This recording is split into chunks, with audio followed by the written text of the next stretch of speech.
Are you ready? The show's about to start. Everything NBL1 West, fixtures, results, and updates is right here. Fast Break Radio, sponsored by Buckets Basketball, Bass Compression, and Hoop With 'em. Hello and welcome to Fast Break for this week in the NBL1 West, and I'm Jake Singleton, and we've got so much to talk about this week, so much news going on, a lot of games. We're in round 9, going to round 10, so we're just about halfway through the season, and very excited to get straight into the show, but we've got to shout out my sponsors, Bass Compression, and then also Buckets Basketball and Hoop With 'em, so shout out to them, check out them on their socials, and also I got to mention I got my YouTube channel going up, so subscribe to that, you can see some of the shows as well and some more reels I've been posting, so just some more, content for everyone. But as I said, very big show coming up, as we do have every week. But joining me, she played in the WNBL, she's here with the Warwick Senators, and it's Jayda Clark from Warwick. Jayda, thank you so much for coming on the show. No worries, thanks for having me. Oh, good. And Jayda, I guess it's great for Warwick to have you back, and playing for the Hawks, playing over East, playing in the WNBL, and then also you've played for Australia under 17, under 19s. You've done so much in your career so far, but I did want to ask, what was kind of the reasoning for you to come back to Warwick this year? When Bobby reached out, I was actually pretty pumped. It's just, I think, really, really cool to be back at my junior club. And I feel like there was always going to be a time where I'd come back, and Warwick has always kind of had that homey feel to me. And, a lot of my friends are still there playing. I remember playing 6 years ago with Chloe, Maka, Kayana. So it's pretty cool to just be back with them. Bobby's obviously a great coach as well. I'm super happy to be back. Yeah, really exciting team. As I said, people that maybe watch a lot of your games, even you girls, would notice. I've commentated a lot of your games this season, and I said last week on the show, I have a soft spot, which I try not to have a favorite anymore. Being in doing the show, doing the podcast, and being a commentator. I don't really have a team that I follow a lot, but I have a soft spot for your girls, because I love having Nat Burton coming off the bench, yourself, Chloe Forster as well, who I really have picked for MVP this year. She's having a really good season. Mackenzie as well, Kayana as well, Kiara, and then all the young girls on the bench, and then you have, I'd say, the best coaching staff in the league. So I do have a soft spot for the team. So I do love this team, but I try not to show it. This is an amazing roster that's been put together, and how many WNBL players? The whole starting 5 is WNBL. You're also just getting your import as well, this team, I guess, coming together. But what do you love about playing with the girls that you've got? And like you said, you've played with them before, so I guess it wasn't hard for you to kind of get back into the flow of being with Chloe, Maka, and everyone as well. Yeah, no, it wasn't too hard. It's obviously been a little while, but I have so much fun playing with them. And even back when I was 15 and we were playing D-League all together, it was just so much fun, and I love the group. I'm excited to see what we can do. Obviously, still trying to find a little bit of form, and just figure it out a little bit more as a group. But as I said, it's just a lot of fun playing with these girls, and I couldn't ask for a better group to be with this year. It was a little bit of a tough loss on the weekend, but which we can go through. But you've also, I know, had a great career, but you've also come off, I think it was last year, with the ACL injury. 2 years ago now. Yeah, 2 years ago, sorry. But that's a huge injury to come back from. And I guess, how is the knee feeling, and how's the body at the moment? Yeah, no, it's feeling good. I always say this, but after that injury, it did change my perspective on a lot of things, and I've honestly come back a better athlete than what I've ever been probably in my career so far. So it was almost like a little bit of a blessing in disguise to just restart everything and kind of go from rock bottom to building my way back up on little things that I needed to improve on. I'm feeling good. Knees going strong, body's going strong. So it's been really nice. Yeah. Yeah, like this is, as I said, I love the team. I think there's been some really good games this year. And like last week, I spoke to Alaska Reebok as, I'd say you would have played with her maybe in your younger days. Her as well going through her ACL injury. So a lot. I think too many people struggle with the ACL injuries, which is a huge injury. But I guess this year for you, Jayda, you've had some really big games against Coburn, 33 points, against the Flames, first time you guys met at home, 27 points, and then against East Perth, 30, and you're averaging about 18 points a game, 6 rebounds, 5 assists. I don't think you do it for the stats. I think you just do what you got to do for your girls. But I feel like when you play, you can read the floor and, I need to go score. I need to get a bucket here. Because normally I feel like Chloe is maybe one of the top or the options for your girls. But even you, so I feel like you and Chloe are really there as like the top options. As you know, Mackenzie popping off those screens that she does, which I don't know how people still don't realize that's what she's going to do, because she's so good at shooting the 3-ball. Kiara inside, and Kiana as well doing her thing, and she can shoot. But yeah, I do you feel that is that kind of correct? Because I feel like you do, when to score and when you need to, actually get a bucket for your team. Yeah, I will say that is something I've been working on. It's like just my game management. That's been one of my goals to improve on quite a bit this year. And especially after, WNBL stepping into that point guard role again, that was something I had to, really focus on. And I think because I'm just that in-between position of like a 1 and 2, I think it's really good for my game to be able to work on like all those little aspects. But yeah, I will say like, I know we have a lot of scorers on this team, so if it's like not my day or I need to pass the ball a bit more, that I'm extremely happy to do that. And yeah, it's obviously great playing with people who can score and obviously like knowing where they want to be on the floor, all that kind of stuff. So I've always kind of loved that aspect of playing point guard. But yeah, I will say that is like one of my goals to keep improving on. Yeah. Well, as well, Greta Krampschroeder coming into this team from Michigan, and she's been playing in Germany. She was actually playing with Katie Jones, as we know, someone played for Warwick and also for Lakeside. What has kind of Greta brought to this group so far?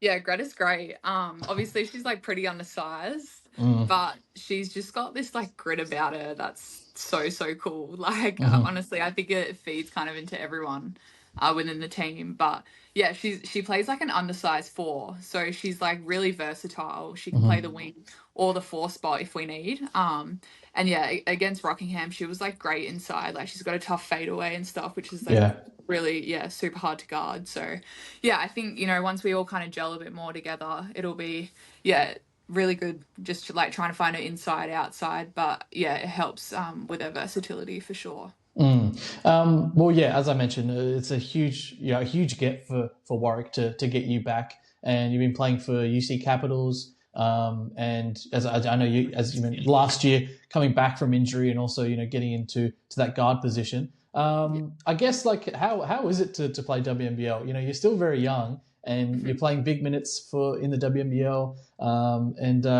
playing for the Caps, and living in the, well, not living but staying in the capital of Australia, I guess. What do you love about playing in the WNBL and playing for the UC Caps? Oh yeah, the WNBL is great. Like it's a tough league, and I got the privilege to start pretty young. Signed with Canberra when I was 18, so that was like a really cool opportunity for me. And that was the big thing back then. Like I feel like it's obviously college more these days, but back then it was like 2 years ago. But that was like kind of the big deal to find your first like pro contract. So yeah, I've been really, really lucky with like the minutes I've gotten and opportunity I've gotten at Canberra. But yeah, living there was great. I love living in Canberra. I'd been there for like ages. So I am moving on now. I can't say where I'm going. But like my few years at Canberra was great. And again, I got really great opportunity. And, I played with a lot of high-end players there. I got... like just playing with them was super, super amazing. And obviously, just trying to get better every day and take it kind of day by day over there. Sorry. But yeah, again, like, playing alongside Jade, um, having, Paul Goris as your coach, Kristen Veal. Yeah. I had that gap year with my knee, but yeah, coming back, I still felt super good. I didn't feel like I kind of missed a beat with anything. But yeah, it was great to just have that really strong sense of community feel around Canberra as well. That's, kind of what they've always been known for. And playing at that arena was insane too. Like, I will say, like, genuinely probably the best fans in the WNBL. Like, that'll always be a great place to play. So yeah, I've been super grateful for my time in Canberra. Well, very young, you represented, WA, and as I mentioned, already played for Australia. But I guess the big thing for you was, getting a scholarship to go to the COE, which I guess is, I guess on options to maybe afterwards go to college or just go to college. But I guess, you've done your kind of your own pathway of just going through COE and then WNBL, and that's kind of been your way. But how was that? In 2021, getting the chance to go and that's how I remember. That's the first time you actually moved away and first time being away from family. Talk to us how you felt about getting that scholarship for the COE. Yeah, I was pumped. Like, I remember at that age too, like I was bottom age under 18s. And yeah, I feel like that was just like the one thing that everyone wanted to do at my age. Like, you had the likes of Jade Melbourne there, Liv Pollard, like Millie, like all these girls that like my age group looked up to, and it was honestly just so surreal. Like, I couldn't even process it. Like, it was just so cool. And then things kind of got moving really quick. Had to say bye to all the girls at Warwick and stuff. But yeah, obviously I went over super young. Like, I only turned 16 that year I went. And yeah, I was there for a while. I was there for like 2.5 years, 3 years. So it was crazy, but I loved it. I loved every minute of it. It was definitely hard at times, obviously leaving home that young, kind of just having to figure out things on my own for those teenage years between 15 and 18. But yeah, like, I'll always be grateful for that experience, and opened up a lot of doors for me. So yeah, I had the best time there, and obviously a lot of good memes from that time as well. But yeah, it was great. I loved it. And there's teammates as well that you've been able to play in the WNBL against, and as well, your time at the COE, you would have had girls who have gone on to the WNBA, like Jade as well. But I guess really cool. There's so many, as we said with Warwick, there's so many girls around the league in the WNBL, and even girls in our league. I guess every night you would have faced someone you at least know. How does it feel when you go up against Chloe, when you go up against Mackenzie at Geelong, and then you come to Perth and you play the Lynx? I guess that's really special for you to see, all the faces and all your friends, I guess, at least everywhere or every stadium, you at least know someone. Yeah, for sure. No, it is great. And with my close friends as well, having that like little bit of banter on the court's always fun. And then off court, if we're all living in different cities, it's nice just to catch up with a few familiar faces. But yeah, like, as I said, it's just fun. Like, and yeah, knowing everyone from, all different teams, it's just, it's really, really good. So I enjoy it. I always wanted to get into coaching. I'm not an amazing coach, so that's why I've gone back into the media side. But one of my dreams was just to travel Australia, with basketball. I feel it's an amazing opportunity to just be in different cities every week, and one day you're in Sydney, one day you're in Perth again, in Queensland as well. So is that something you really enjoy? Is kind of that travel? I guess it's tough when you're playing basketball every weekend and every week, but it can be tiring. But is that something you really enjoy about the job of being a professional basketball player?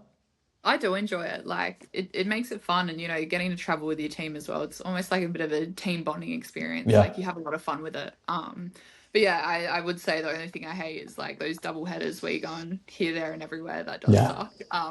But being in Canberra as well, the travel wasn't too bad because you were kind of like central, I guess, on the East Coast. I mean, the only far place you're traveling is like Perth. So yeah, it was okay. But yeah, I think the traveling aspect is actually fun. So, but that's just me. But yeah, it's really cool to just like be going everywhere and, playing in all different kinds of spots. So yeah, I enjoyed it. Yeah. Is there a favorite city that you enjoy going to? I know in Australia there are a lot of really good cities to go to, but is there a favorite for you that you know, or when you're ready for a game, you're like, oh, I can't wait to play against the Flames this week. You know, I don't know. Is there something you really enjoy about a city? Oh, okay. Well, not being biased, but like Perth is hands down best city. Like, let's Yeah. be so real. Yeah, Perth's definitely the best. Gotta Yeah. be honest. And I've been everywhere. Like, yeah, Yeah. I will give you my honest answer. But Perth is Mm. like hands down best, always best weather as well, like in summer. Yeah. Um, so I do like traveling here. I don't know who my favorite team to play is though. I did like playing Perth. Yeah. That was good fun, like especially with Han. Um, Yeah. yeah, like I Hmm. think that was super fun playing against them, but um, we beat them at home, so I will say like I prefer to play them in Canberra than Yeah. in Perth. But Uh-huh. yeah, yeah, I'll say that. Yeah, they had a great team this year. Yeah, And yeah, then they did. like, how's it to see, you know, I guess the craziness that's going on with the WNBA, all these signings, Alex Fowler getting released and everything like that, Yeah, Anna Lee getting released from New York, getting signed with Mercury, then yeah, now she's signed again to New York. Yeah, there's some crazy signings, and I was speaking to Alaska last week because you know they didn't know if they're going to have her back. yeah, You know, and I guess it is tough for some of the NBL1 teams in that situation. That they're not sure if they're going to get these players back, but yeah. I guess you would maybe know Anna Lee playing against her, Alex as well, and some of Mhm. the other girls that are in the WNBA and had a chance. But yeah, it's an amazing opportunity for them both. Yeah, for sure. It's crazy. And obviously, yeah, the league has just made huge leaps within the last year. Yeah. So, yeah, it's exciting for all of them. Like I'm so pumped for them that they've, been given this opportunities and the amount of Aussies that were over there and, managed to snag training camp opportunities as Hmm. well, I think is super, super cool. But yeah, brutal. Like honestly, the amount of movement and stuff is just It's insane over crazy. there. Yeah, I couldn't imagine like moving all over the place and having to deal with being cut, being re-signed, all that kind of stuff within Hmm. like a few weeks. So, yeah, my sympathy goes out for these poor girls, but yeah, it would be a crazy, crazy experience, and Yeah. yeah, I'm sure they're all loving it. Yeah, it's crazy, but yeah. So not sure about you know. I guess hopefully Annalie can stick there with you know with New York because I feel like she deserves to play definitely. Yeah, for sure. She had a great year in the WNBL. Like she's Yeah. just killing it over here. So I think she deserves like every opportunity she gets over there. And yeah, Mm. I really hope she does stick. Like that would suck for her to like see her, re-sign and then get the flick again. But Yeah. yeah, hopefully it's her lucky time this time. Yeah. Because even the American fans love her. They're actually Yeah, they're pumped. Hey. getting around her, and I've seen a lot of Yeah, the comments like they're actually American. They're like, why are we yeah, not signing Anna Lee? yeah, And they're really getting around her. And I've seen that like you know Sabrina's following Ionescu, and like all these big players are following her on Instagram.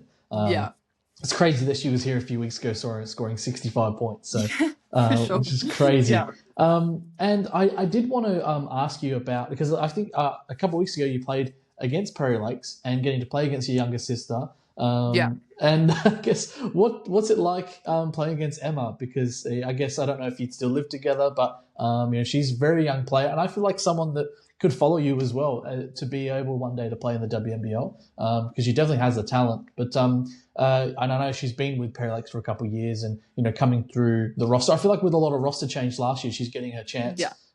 this year, which is great to see. But what's it like, you know, playing against Emma?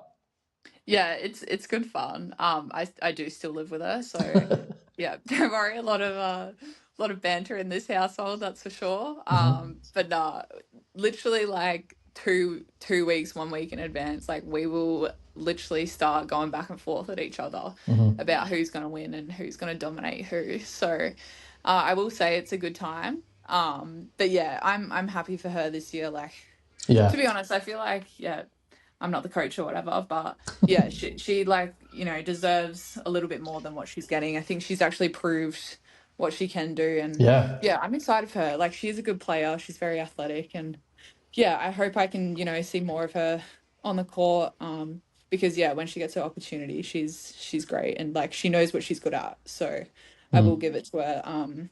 But yeah, she's like heading off to college in Yeah. August, so just a JUCO, so that'll be exciting for her, like a new experience. She hasn't left home. Yeah. So I think, yeah, that'll be a really good stepping stone for her in like her basketball. So yeah, I'm super excited for her. But yeah, for her to get like an NBL1 opportunity and play a little bit before she heads off, I think super, super cool.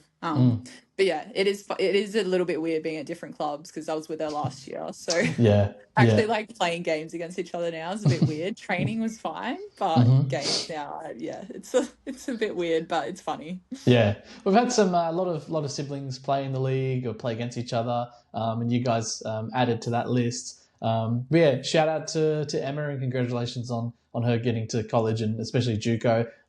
There's a good chance for her to show what she can do at that level, and then also hopefully progress from there. But yeah, congratulations to her.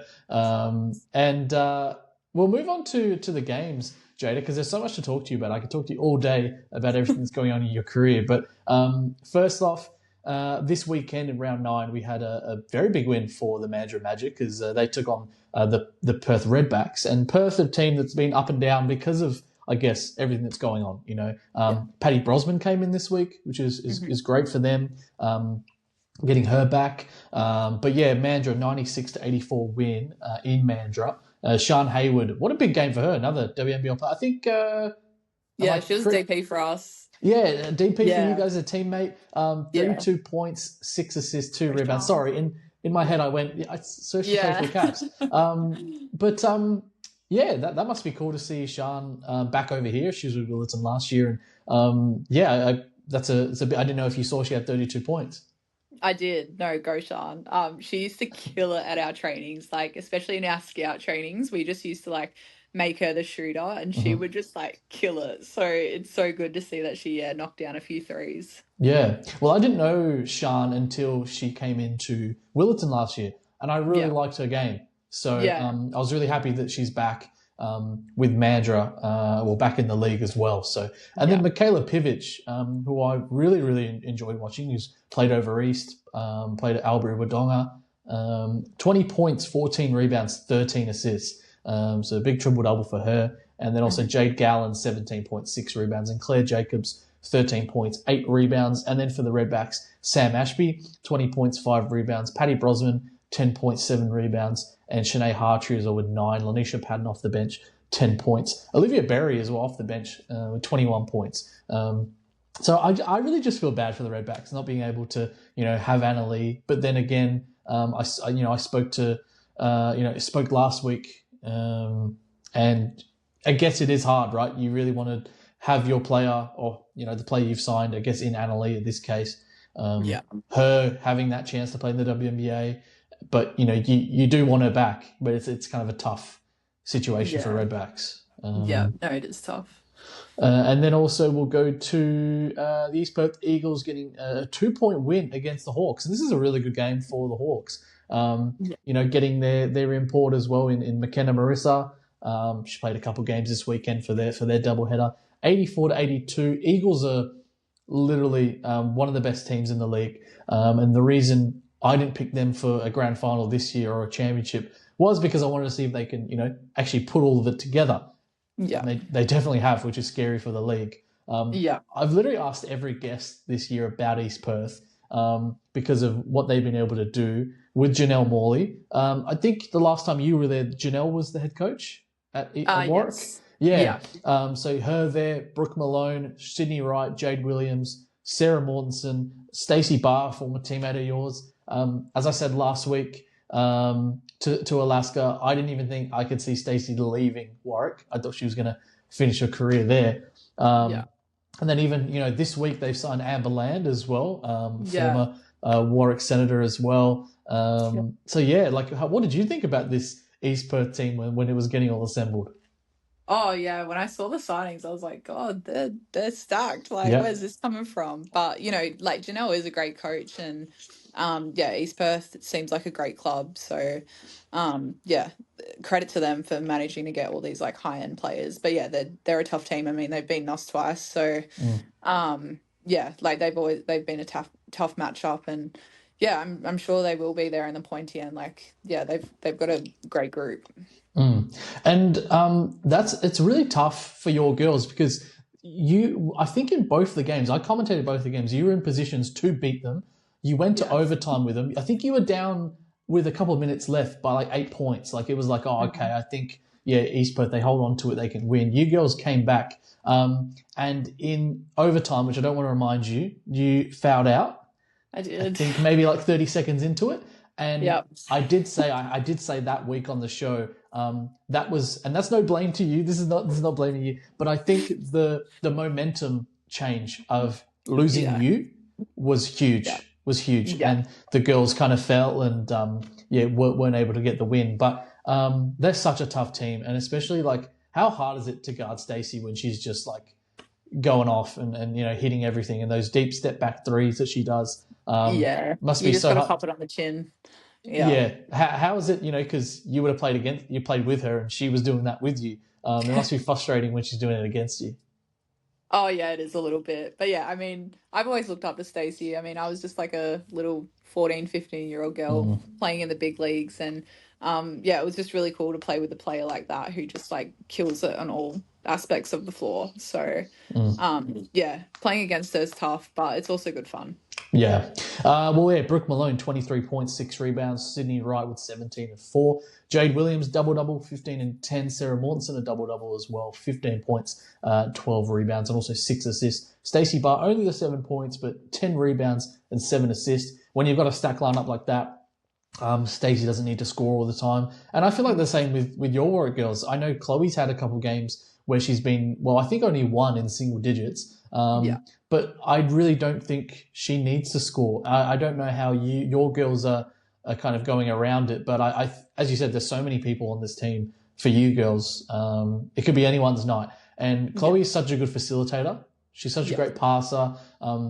She gets up in the grill of players and a tough defensive player. She's not just a scorer, but same as this team. Stacey doesn't need to score. Same way, I guess, for Chloe for your girls. I don't know if you feel the same. Yeah, no, for sure. I think it just literally comes down to like what's happening on the floor at what time, and if it's someone's night, it's someone's night. Like both Chloe and I are going to keep looking for them. So, it's obviously handy not having, multiple scorers. But yeah, it literally can be anyone's night. So it's nice for Chloe and I to sometimes kick back if we can. Yeah, well, last week, I think it was last week against Perry Lakes, it was the chance, kind of had some big threes and led the way scoring. So there's another example there. And even a few weeks ago, Mackenzie had about 34 or something. She was in the 30s. So, very dangerous team. But then we'll go to Joondalup taking on the Willetton Tigers. Joondalup, they've been so up and down. I cannot pick it with these girls. They have lost, Georgia Smith this year. I did see Alicia Knowles sitting in the crowd.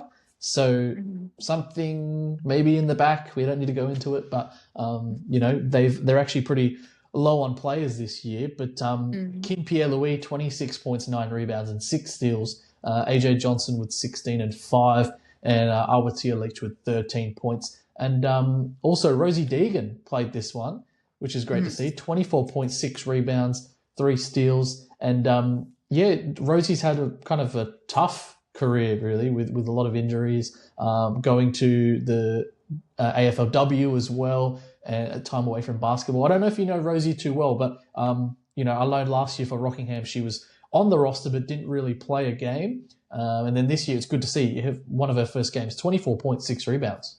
Yeah, no, go Rosie. She's she's funny, love her. But yeah, it's good to see her back, obviously. That girl and her poor knees. But it's always nice to see someone who's, going through knee struggles come back. But yeah, it's exciting for her, and obviously that'll change Joondalup's dynamic by a heap, adding another scorer in. But yeah, that'll be good. Yeah. Well, she didn't play on Saturday as well, so maybe a little bit of soreness or something, and they did need her against East Perth, but we'll talk about that in a sec. Willetton, Calvert, their import 17 and 8. Ruby Porter, only the 12 points and 6 rebounds. And it was really a tough night for Willetton, as I'll talk about later in the men's. The men struggled as well. So that's a tough one for Willerton. And I know Willerton did this week had a new signing, a new import. They've got coming in, Nija Collier. So yeah, she's gonna, I guess, only the 5 points, 8 rebounds. But like I say, every week with new imports, I don't look at their first few games because it can change, and they've just got to get adapted to the league as well. So we'll see how she goes. And then, like I said, I was commentating this one. The Eagles getting a win, 93-78 against the Wolves.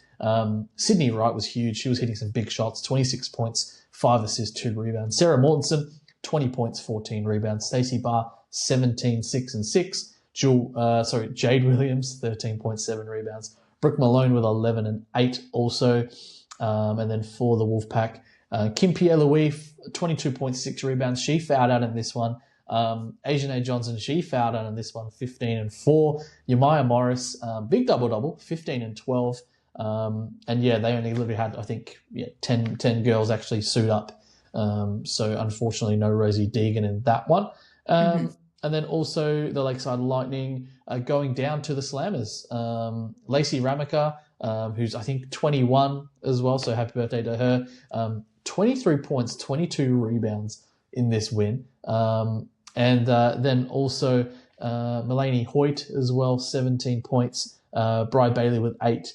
And Marshawn Bostic with 7 points, 8 rebounds. For Lakeside, Esmeralda Morales, 24 points, 5 rebounds. Hawaii Kirangi with 13 points, 5 rebounds. Sam Lubke, 10 points, 12 rebounds. And Delaney Crawford as well with 7 points, 11 rebounds. I think a really good team are Lakeside, even though a tough loss at Eton against them.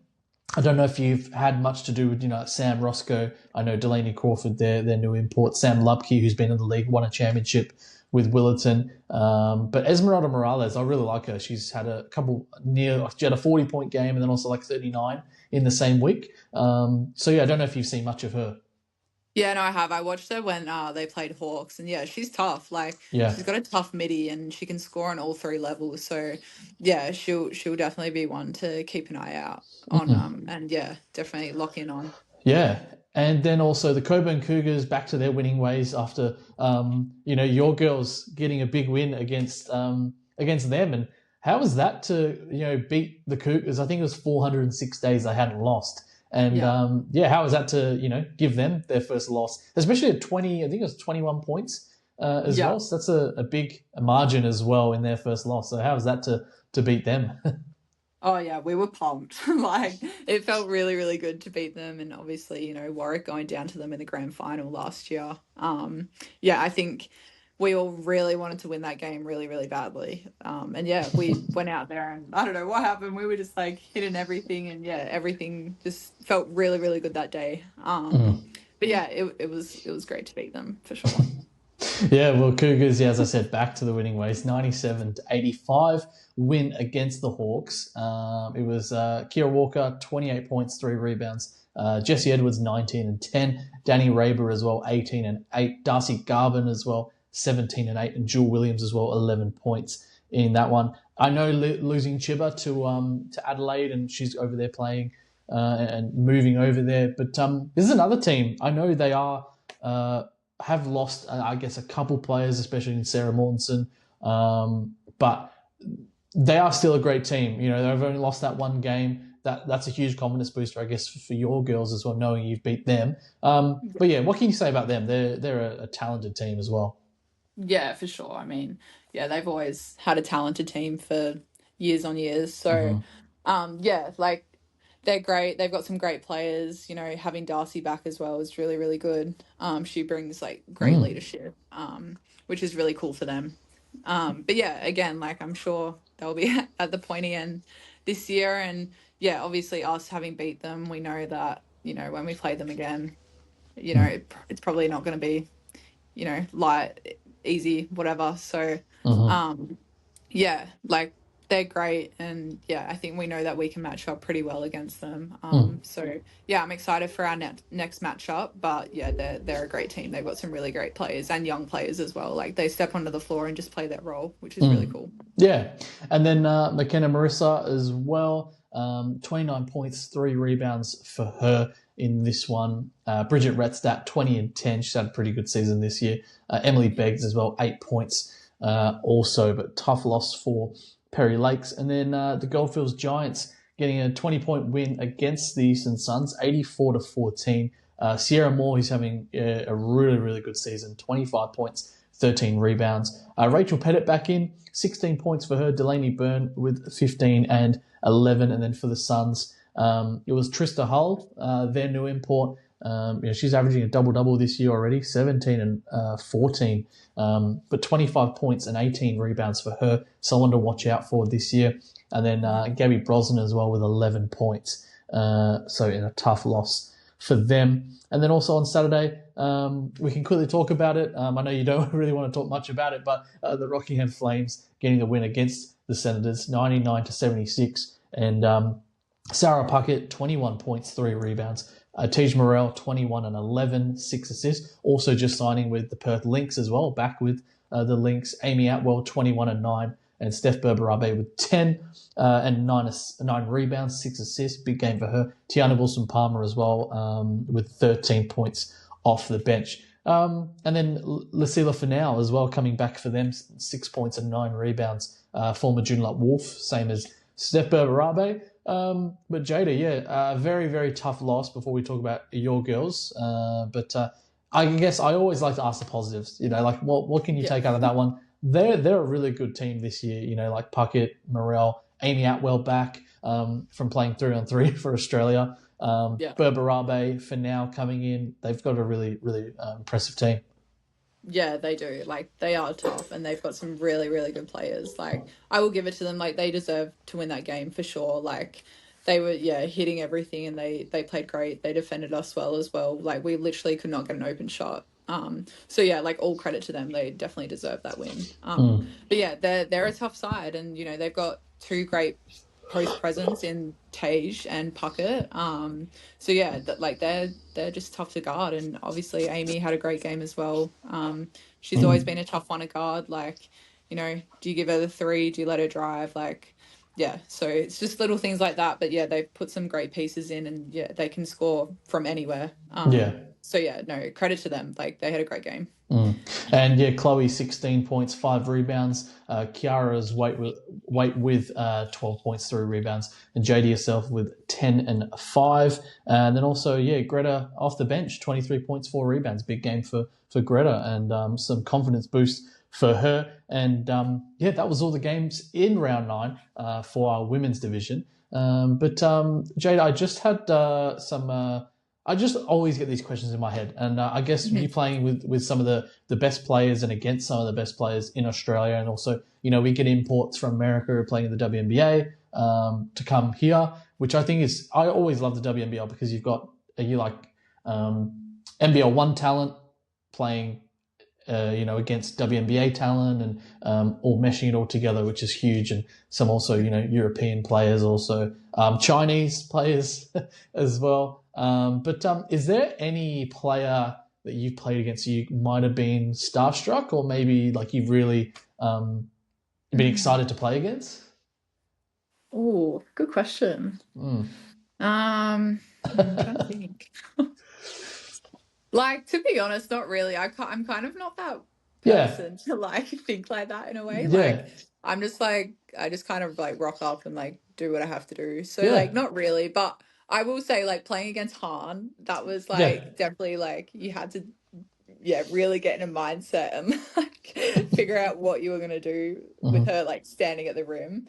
But yeah, I enjoyed playing against like all the imports and stuff. Like, obviously it brings like great exposure to the league, and yeah, it makes it fun and competitive, and playing against better people, you get better, like the league's better to watch. So yeah, I think like last year was really good.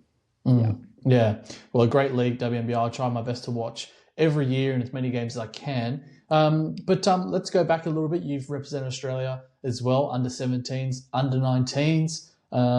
I guess I always mention it. It's one of the biggest honours, I feel like, to represent your country. So how was that to represent them at kind of like a junior level?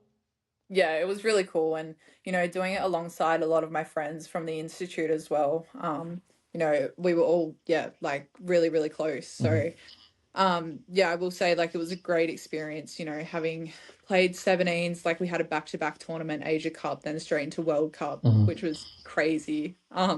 Like, yeah, a lot of travel, yeah, a lot of different places, but yeah, it was just super cool. And obviously I'm super grateful to have been able to do that at, yeah, such a young age. And then 19s was really cool as well. We didn't exactly finish where we would have hoped.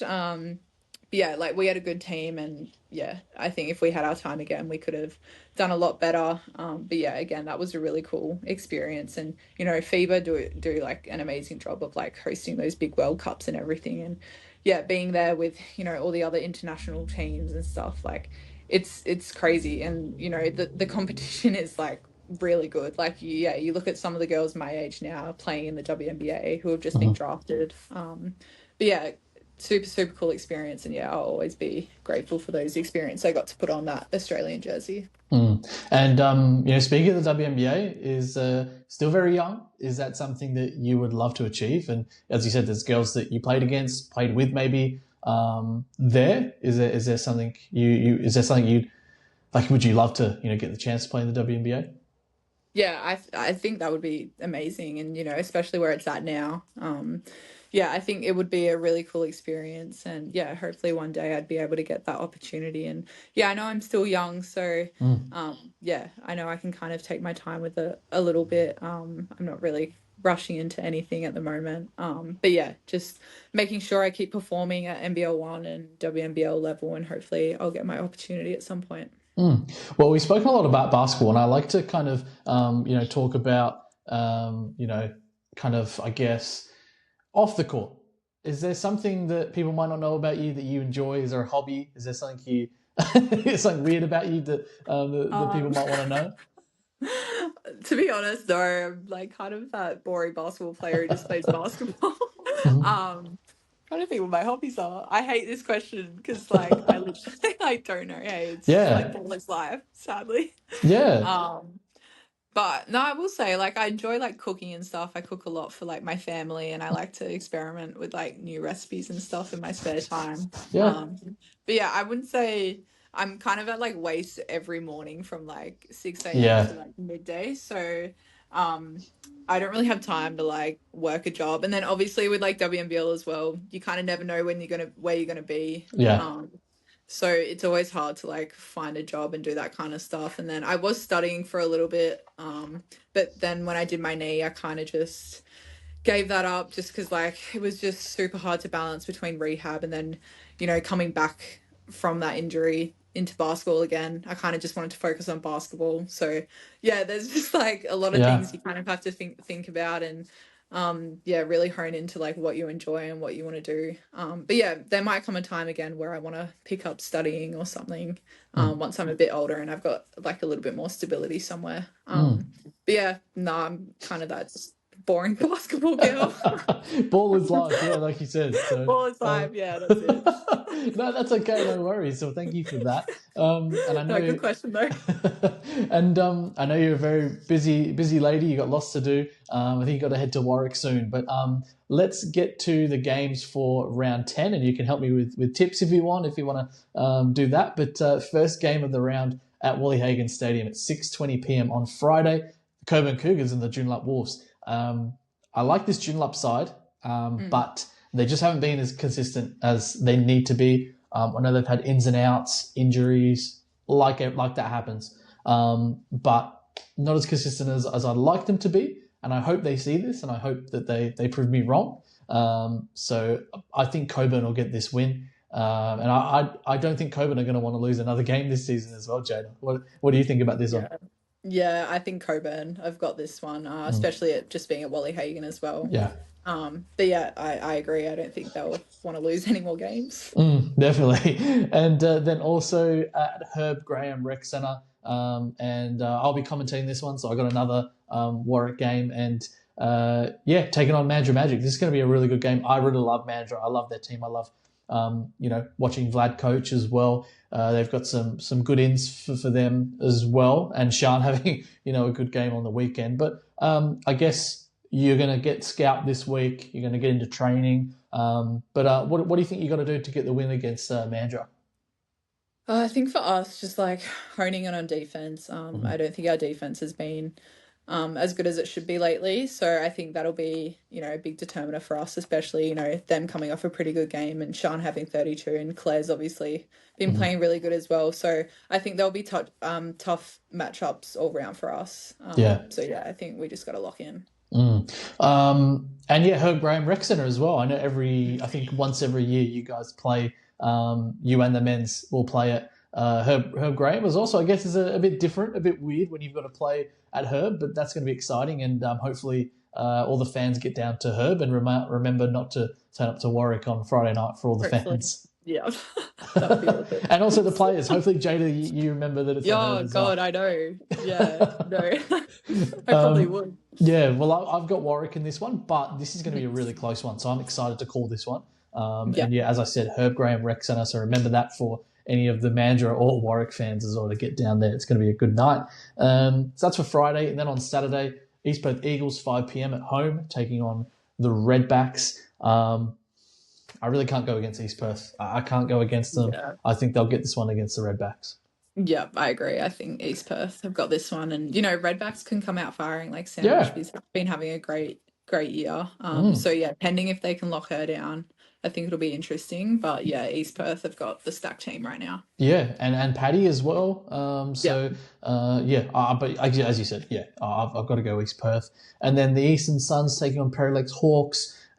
Suns, I know they've won a couple of games lately. Very young team. Trista Hull coming in. I haven't been able to see her in person.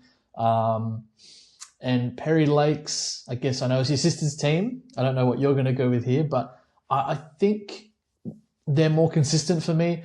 They really need to get some wins as well. They're 2-8 for the season. Sorry, I'm actually on the men's division. Sitting bottom last as well. And Eastern Sun sitting in 9th position. I'm going to go for the Hawks, though. I'll go for the Hawks in this one. Mm-hmm. Yeah, I don't know. It'll be interesting. Obviously both teams needing a win. I mean, Eastern Suns are tough. Like, I'm not gonna lie, even when we played them, like they were tough. So I don't know. I honestly can't really pick who's gonna win. It'll be interesting to see, like with McKenna, Marissa, and now. Yeah. Obviously, like they look like a completely different side almost. So I'll go Hawks as well for this one. Yeah, I can see some more wins coming for them. And then also on Saturday 5 p.m, Mandurah Magic taking on the Southwest Slammers. And Slammers, as I said, they've been getting a lot better every game, and they've really been getting some good imports in as well. Signing Bri Bailey this year, former East Perth Eagle. This is going to be a tough one, but I think I'm going to go Mandurah, even though they've got that doubleheader against your girls. But I think Mandurah get this one, and at home, so it's at Mandurah Aquatic and Rec Centre. Yeah, I reckon Mandurah for that one as well. Yeah, but don't sleep on the Slammers. I think they can. Yeah, definitely not. Yeah, I don't think anyone can this year. So that's going to be a good one. Lakeside at home, taking on the Rockingham Flames.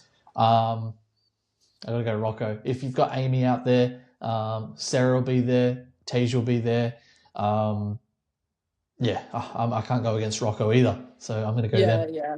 I think Rocco for that one for sure. Yeah, they're pretty good. Yeah, and then on Sunday, the Willetton Tigers hosting the Goldfields Giants at Willetton Basketball Stadium.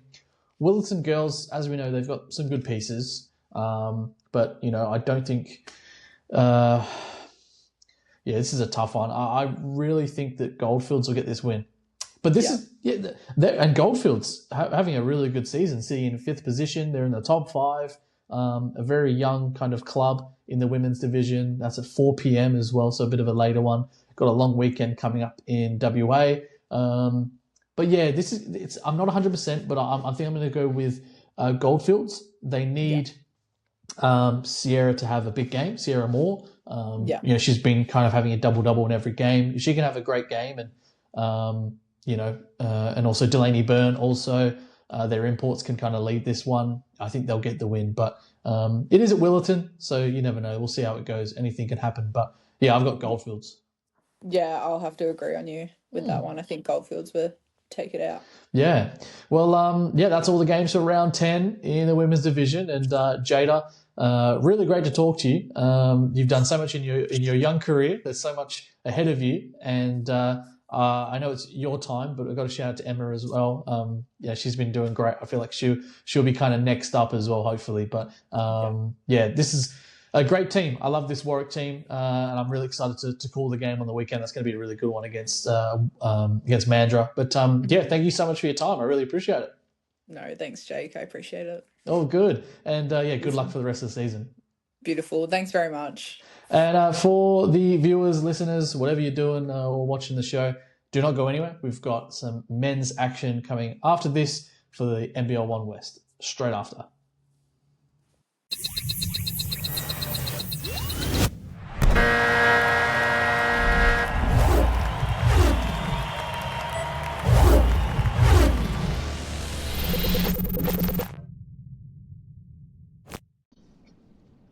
Now, let's talk men's division in the show this week. And joining me, a very special guest. And I've been trying to get him on. We've been trying to link up, but he's been super busy. It's Sharif Black from the Joondalup Wolves. Sharif, yeah, really, really appreciate your time. Thanks for coming on this week, man. Oh, thanks for having me, man. I like missing each other on the last couple of weeks, so I'm glad to finally be on. No worries. But yeah, great to have you on. And wow, man, you've been having I guess we were speaking about it off air, a great round 9 for you guys, getting 2 wins on the weekend against Willetton at home and then Joondalup away. And then the Eagles away, my bad. So yeah, I guess, yeah, let's quickly talk about the weekend. How are you feeling after that win? And you and the guys must be pretty happy for that double win. Yeah, no, it was a good. I think going into the weekend, like obviously 2 strong teams. There's one team that beat us before earlier in the season, and another team that was, pretty much first for most of the season until, they had a rough couple weekends. I think they had 2 losses in a row, but they were still, a top team. So, and along with some talented guys on their roster, along with East Perth. So we knew it was going to be a battle going in, especially on the size front. Willetton, I think they got a lot of bigger guys. So a lot of lineups we run, we're sort of undersized. So we just knew we had to fight and just stick to the scout. I think we followed the scout really well both games, and just continued to fight all weekend. And another big thing for us was good start. I think the first 5 minutes of each half of the last couple of weeks we've been outscored by 23 or something like that. So getting off to a good start just to make sure we don't dig ourselves a hole, so we don't have to fight back necessarily, just throw the first couple punches. And I think we did a good job of that. I think Willetton still got off to a 10-point lead on us at one point in that first. So but it just showing resiliency. I think a lot of, like I said, a lot of veteran guys. So they're used to these type of road trips playing, or these type of weekends playing 2 really good teams. So it was good to have their leadership there as well. Yeah, well, very, very good wins. And I was there at the Willetton game on Friday, and then I commentated your game for the Eagles. And yeah, like you said, a lineup. You guys, I think, only had about 10 guys available, if I'm correct. You had a few guys out. Hayden Collier's out, your centre. So, like you said, being a very undersized team. And that was a great test, a great win, especially against, Lat May and David Aquera, Lee Roberts, those big guys. Yeah, that was a really, really big win. So on Saturday night. But yeah, Sharif, look, you've been in Australia before. You've been playing in Adelaide, in Victoria as well. So you're pretty well known to Australia in the basketball world, I guess. But yeah, what was kind of the reason for you to come over to Perth and play in the NBL1 West? Well, yeah, it was kind of confusing at the time because I actually, I stopped playing basketball after I got back from Ireland. I thought that was pretty much the end of my career. Not because I wasn't able, just because, just thought of transitioning to the next step in life, whatever that may be. And, Lucas Allen, he's a guy, I've respected for a while. We go back to, we played against each other playing Big V. He actually tried to recruit me, I would have said 2021 or 2022, to come play for one of his Big V teams when he got the job. So, we're very familiar with each other. And, when he got the job here at Joondalup, like at first it was like, congrats, like I wasn't too much of it. And then he was like, hey, what are your plans, type of thing. And I was like, I don't really know, because I was working at the time. So, um, like he was here. He's a guy that, when I played against him, he's had a lot of success. And his teams always play, like I said, they play really, really hard. I think we talked about this earlier in the season, but they, it's a certain style that they play. And then also, just the club overall, seeing a guy like CJ Turnage, who's been at the club for 6 years, and as an import, that's not very common. So like that club must be doing something right. It's usually a good. So like just talking to CJ about everything, and even some past guys who played for Joondalup, and then actually getting around the team when I finally signed. Because I'm not gonna lie, I'm kind of impulsive. So whether or not I knew much about the club or not, like I just kind of trust who I trust, sort of thing. So like I was like, yeah, I'll come play, and actually getting here and getting within the community and getting within the team, and seeing how close knit the guys are, just like kind of solidified my decision. So, but yeah, no, it's been great. Like I said, getting over here was kind of topsy turvy, but like happy to be here.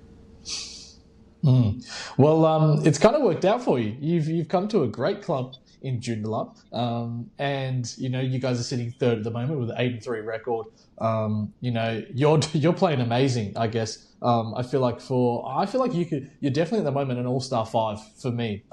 This season, 26 points a game, 5 rebounds, 2 assists. And you're so quick up and down the floor. I feel like when you get to the rim or very close to the rim, it's so hard to stop you. You're so athletic around the rim, and you can make some crazy finishes. It's been so exciting to watch some of your games. And yeah, it's very, very exciting. But let's talk about it. CJ being a guy from Michigan as well, and you from Detroit. I know I spoke to we spoke about this. I spoke to Danny Pippen a couple of weeks ago, who's from Detroit, and I mentioned you guys. And Danny being a Detroit guy, said, I don't know him, and if I don't know him, they're not from Detroit. So, but I guess, I know there's a bit of, I guess you kind of told me that that's kind of how guys from Detroit are. So apologies if there was any disrespect there. Nah, bro, you just don't know. Like that's how Detroit is. Like if you're for like, I think Draymond Green said on like a podcast, he's like, if you're like the way Detroit works, if you're not from the city of Detroit, you kind of look like an alien, like outside. So it's like there's guys from like we kind of protect that area. But I played against I actually played against Danny. I don't know, he doesn't remember, but I played against him my senior year. He played for Allen Academy, I'm pretty sure. I played for Cass. I played for Cass Tech. So, and the reason like it's kind of funny, like you probably gonna get into my story and everything, but like a lot of people never knew me, like, when it came to basketball, just because, like, I only played 1 year of high school basketball, like, 1 full year of high school basketball. So when I came in my senior year, like, a lot of people just didn't know who I was, like, just because I hadn't played my whole high school career, really. So it makes sense why he probably will remember, but no, yeah, I'm from proper Detroit, west side of Detroit. So, yeah. Yeah. Yeah, shout out to Danny, and some big news from the week. He's actually been released from the Giants with an injury, so it's tough to see for him, and he's gone back to the States, and wish him the best of luck. But shout out to Danny. He was a great guest and had some big games for the Giants. But yeah, talk about playing with someone like CJ. Someone, as I said, from Michigan.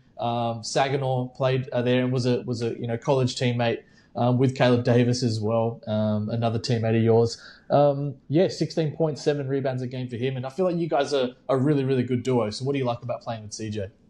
Man, I love playing with CJ. Being from Michigan, we kind of got, because he's from Cincinnati. A lot of people don't know, obviously, outside of where we're from. But, like, it's 45 minutes, what I'm saying, from Detroit.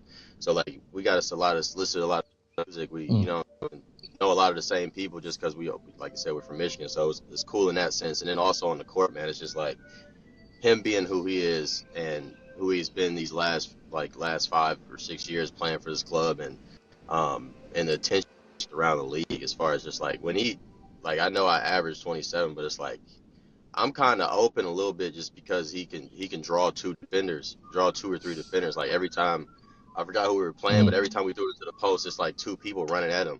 And it's like, if I get a kick out and somebody's running full speed at me, it makes my job easier, right? Like I don't have to go create and do everything off the dribble. It's just like I can attack closeouts, I can catch and shoot a three, I can get out in transition. So like everything that he brings just makes my job easier. Like so it's been a blast playing with him. He's such an unselfish type of guy too. Like I know last year he's one of the leading scorers in NBL1 West, and it's just like he's just trying to do what's best for the team, like at all the time, even when he was scoring that much. So it's just like just playing with a guy who's he's a superstar. He's to go to Joondalup. So it's like playing with a guy like that who's also just so unselfish and just like here to do what's best for the team is has been awesome. So yeah.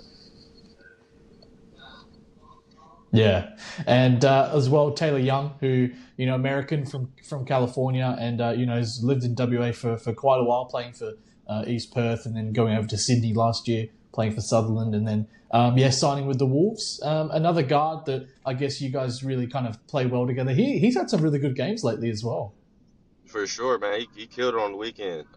Getting more so more, but like again, another guy who just makes my job easier. Like I think I don't know if people think I'm like a traditional point guard when I usually come in places, but I'm not. Like I'm a combo. I'm just a little smaller for a two guard, but like I like playing off the ball a bit. I like playing with the ball in my hands as well, but like just having those two guys specifically, like Taylor and CJ. But like I think Taylor, like every time we get a rebound and Taylor has the ball, he's already looking up the floor. Kind of knows, like we kind of know how each other plays, and it's good to have that connection with those guys. But like he just makes the game easy. Like he usually controls the offense for us. He knows what sets to run, what sets to get certain guys shots. What we've been successful at in the last couple plays. What can we go in? And it's just like I said, same thing, making the game easier for everybody else. So. Well, look, this team's looking great, and with Lucas Allen at the helm, it's looking great as well. As we said, third position, and Joondalup for years and years and years, going back in their whole history, they're known to be a great club.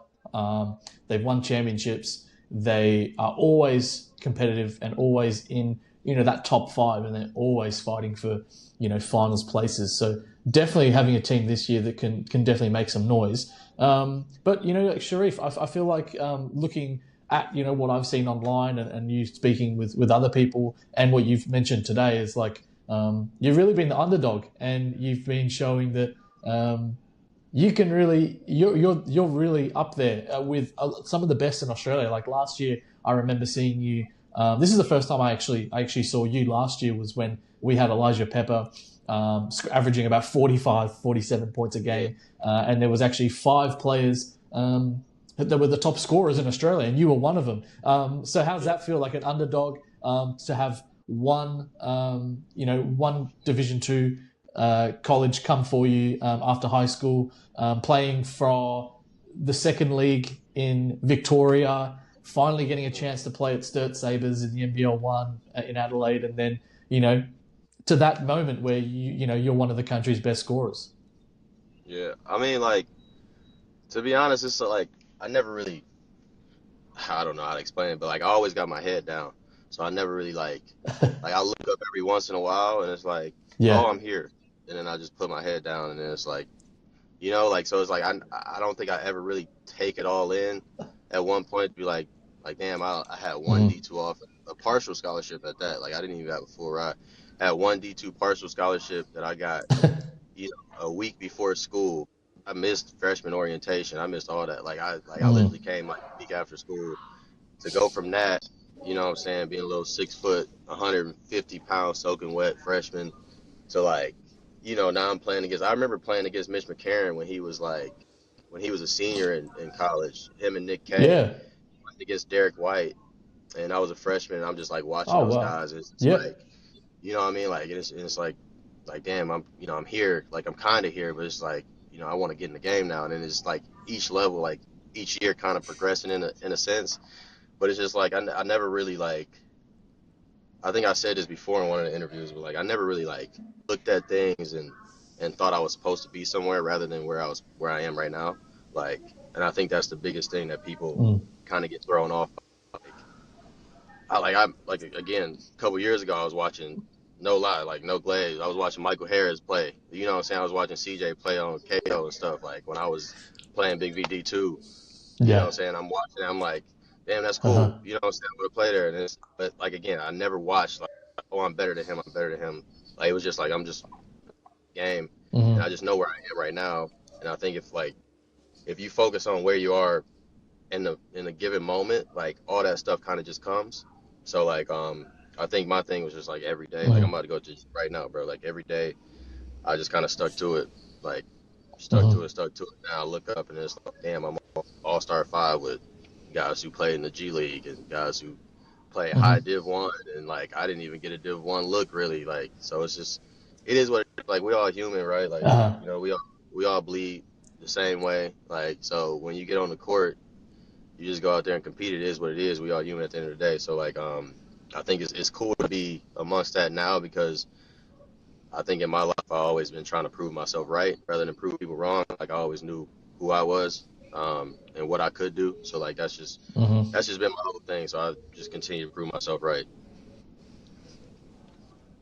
Yeah, I really wanted to highlight that, Sharif, because yeah, looking at your career, you have been, as I said, the underdog and trying to prove yourself. So yeah, I think you're sitting, and I know, I bet you're not 100%, satisfied with where you are, but I feel like just from speaking to you, I think anything is great. I think for you to be playing in Australia, like, would you even believe that you in high school when you got that, like, or even after college, would you even believe that you were going to play basketball in another country, especially Australia? 100% not. I'd be lying if I said like I never again I just never thought like I never thought too far ahead, right? So like I don't know. Like I was just always in the moment. So like Yeah. yeah, if I told myself like at that age like oh you're Hmm. gonna play in Australia, not only play but like actually be like really successful playing and like do the things that I'm doing like no way, Yeah. way like so after college like shoot I got a desk job, bro. Like I was working sales. I was working at a logistics company working sales. Worked at CenturyLink, which is kind of like Telstra, working in Wow. sales. I just had a job. Bro, I had a job a week and a half before the season, bro. I think it was like March 11th, March 13th. Like I was in an office, bro. Like legit. But like like that's just all. Like Wow.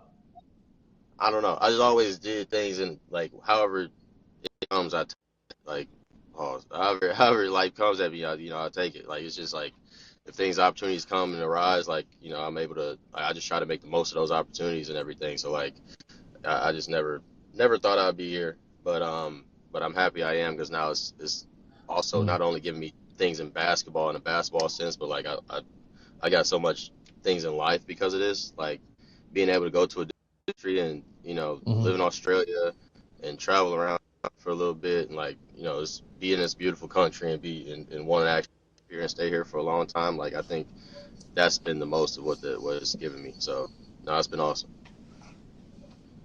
Yeah. Mm. Yeah, well, you look like you're loving it, and you're playing some really good basketball, and I know the fans do love you at Joondalup. So, but look, there's so much more to talk about, yourself, Sharif. So we'll do that quickly after this. We're going to go through the games for round nine. You had a couple of games yourself, which we'll go through quickly. But first off, on Friday, May 22nd, the Mandurah Magic getting a 1 point win against the Perth Redbacks, 106-105. Michael Christmas, who we had on last week, big game for him, 36 points, 4 rebounds. Mike Dupree, 28 points, 6 assists. Jock Perry as well with 19 points, 17 rebounds. Lockie Bertram, the 11 points and 9 assists. A very big win for Mandurah. Sean Conway, their import for Redbacks. He's been up and down this season, but this is a big game for him. 37 points, 5 rebounds. Lockie Phillips, 23 points. Isaac Etta, 14 points, 7 assists. Marty Nelson as well with 11. Mandurah trying to get some wins together so they can, get out of that. I think they were, I think, 13th position, but now they're actually up in 12th. They're trying to push through the Goldfields and hopefully the Lakeside and try and get into that top 8 before the end of the season after, losing 8 games this season already. So yeah, they definitely need that one. And then Perry Lakes Hawks getting the win against East Perth. A tough weekend for East Perth this week. 91-83 win for the Hawks. Jack Browder, one of the best scorers we have in the league. 32 points, 8 rebounds, 2 assists, and 2 steals. And then you team him up with Cam Hoofner as well. 24 points, 13 rebounds. And also Max Bucknell as well, 12 points, 9 rebounds. Another team to watch out for this season, the Hawks. They're hitting their stride, especially with their new imports coming in as well. And then East Perth Lat Mayan with a double-double, 16 and 10. David Aquera with 12.7 rebounds. And Lee Roberts with 9 points. And the big news for the East Perth Eagles, they signed Deshaun Parsons, a guy that was in here with the Goldfields Giants for 2 years. He was in the All-Star 5 team. Last year was really a big part of the Giants and their run, getting some big wins and getting to the finals in the past seasons. But yeah, 12 points, 8 rebounds for him, 5 assists. He was in Adelaide last year. Well, actually, the start of this year with West Adelaide Bearcats. And he's over here playing for the Eagles. So it's great to have him back in the league. That's a guy I was really excited to get back into the league, because Max Rice, the import as well for the Eagles, actually will be going home very soon, as he's got a chance to coach a NCAA Division 1 college basketball, so as an assistant coach. So congratulations to him, and good luck with all his endeavors in the future. So that's amazing. So unfortunately they lose Max, but Deshaun Parsons comes in, so that's a very exciting signing for the Eagles. And then we will go to the Joondalup Wolves getting a win against Willetton Tigers. A very big win for your guys, Sharif. 118-96 win. 37 points as a team in the second quarter as well. Big second quarter, sorry. Taylor Young, I feel like having his best game of the season. 23 points, 2 rebounds, 4 assists. Sharif yourself, 22 points, 4 rebounds. Turnage with 18 points, and Caleb Davis with 12. Ben Gill as well had a huge dunk in this one. A poster, 14 points, 3 rebounds. And then Gabe Chidinia as well with 16 points, 7 rebounds. And then for Willetton, it was Damien Scott with 16 points, 4 rebounds. Tayshawn Cherry, 12.6 rebounds. And Mushemi as well with 10 points in this one. And, it was Gashore off the bench with 14 points. I guess in front of the home crowd, Sharif, that's a great win. And, you kept, their guys like, Johnson to 8 points. He's averaging, I think, about 16 a game, so halved him. And then Tayshawn as well, 22 points a game, 7 rebounds, keeping him to 12. Like you said, I guess, following the scout, it looked like you did. And, really doing a great job and a very good win at Joondalup. Yeah, that was cool. Like I said, we did follow the scout. Like, I think they're top 3 in points in the paint, top 2 or 3, maybe number 1 in rebounding. I forgot. So our main thing is making sure we're keeping the one shot, keep them out the paint, kind of build a wall there. And when they do get those shots, because we're not going to stop them every possession, but when they do get those shots, make sure we battle and fight on the rebounds, and we're able to push and play our game. I think we did a really good job on Cherry, on Bryce. Like I said, I think Bryce was shooting like 45% from 3 before, so like he was a major target. It's like, make sure he doesn't get hot. Then obviously Tayshawn has been doing what he does all season. So, but we know if we can keep those 2 guys at bay, then we'd be pretty good on that front. So I thought we did a good job of just going through the scout and just fighting. Yeah, well, a tough loss for them, but you guys will take that any day, but a very deserving win.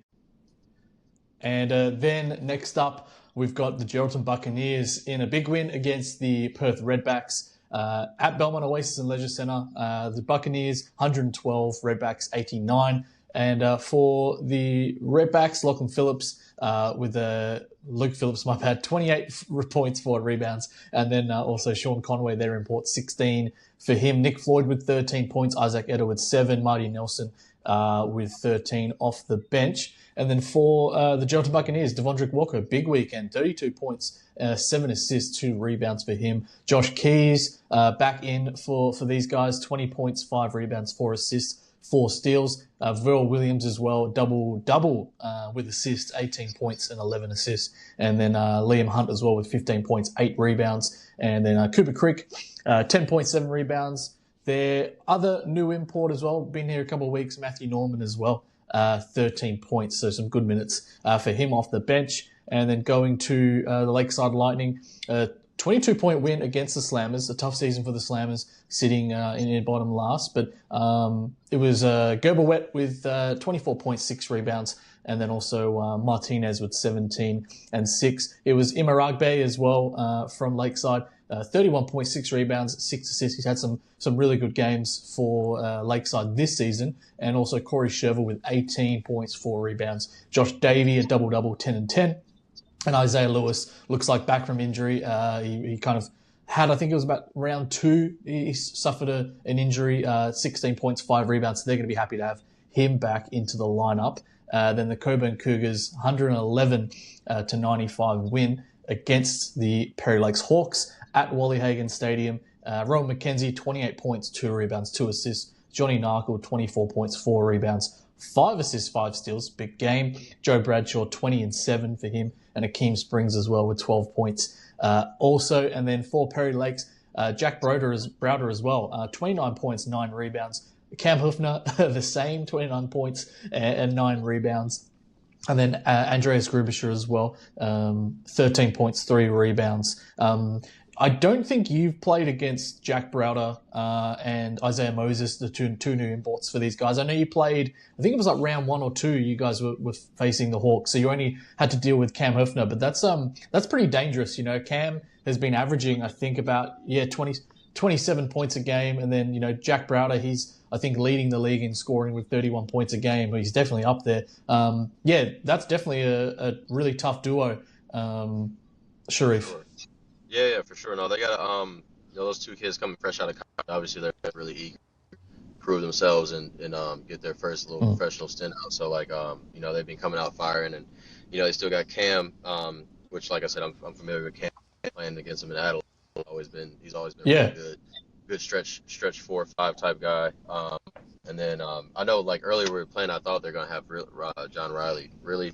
But he was injured. He was out for a bit, so picking 2 guards was like really important for him. And little Andreas Grubisha, forgot, I don't know. Grubisha, Grubisha, he killed us last time as well. He's a young kid, but he's a gun, man. So they got a pretty tough squad now that they got those two imports in. I look forward to seeing them guys again later this year.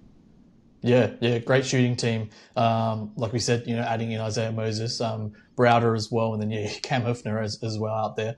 And then next game, the Rockingham Flames with a big win against the Senators, 100 to 68 win for Rockingham. Michael Harris, 18 points for him, 5 rebounds. Isaac White with 13 also. Emmett Nah with 11, Blake Jones with 11, and also Ryan Godfrey, the vet, 21 points, 2 rebounds. And then for Warwick, Brody England top scored for these guys, 16 points and 3 rebounds. It was Sandon as well.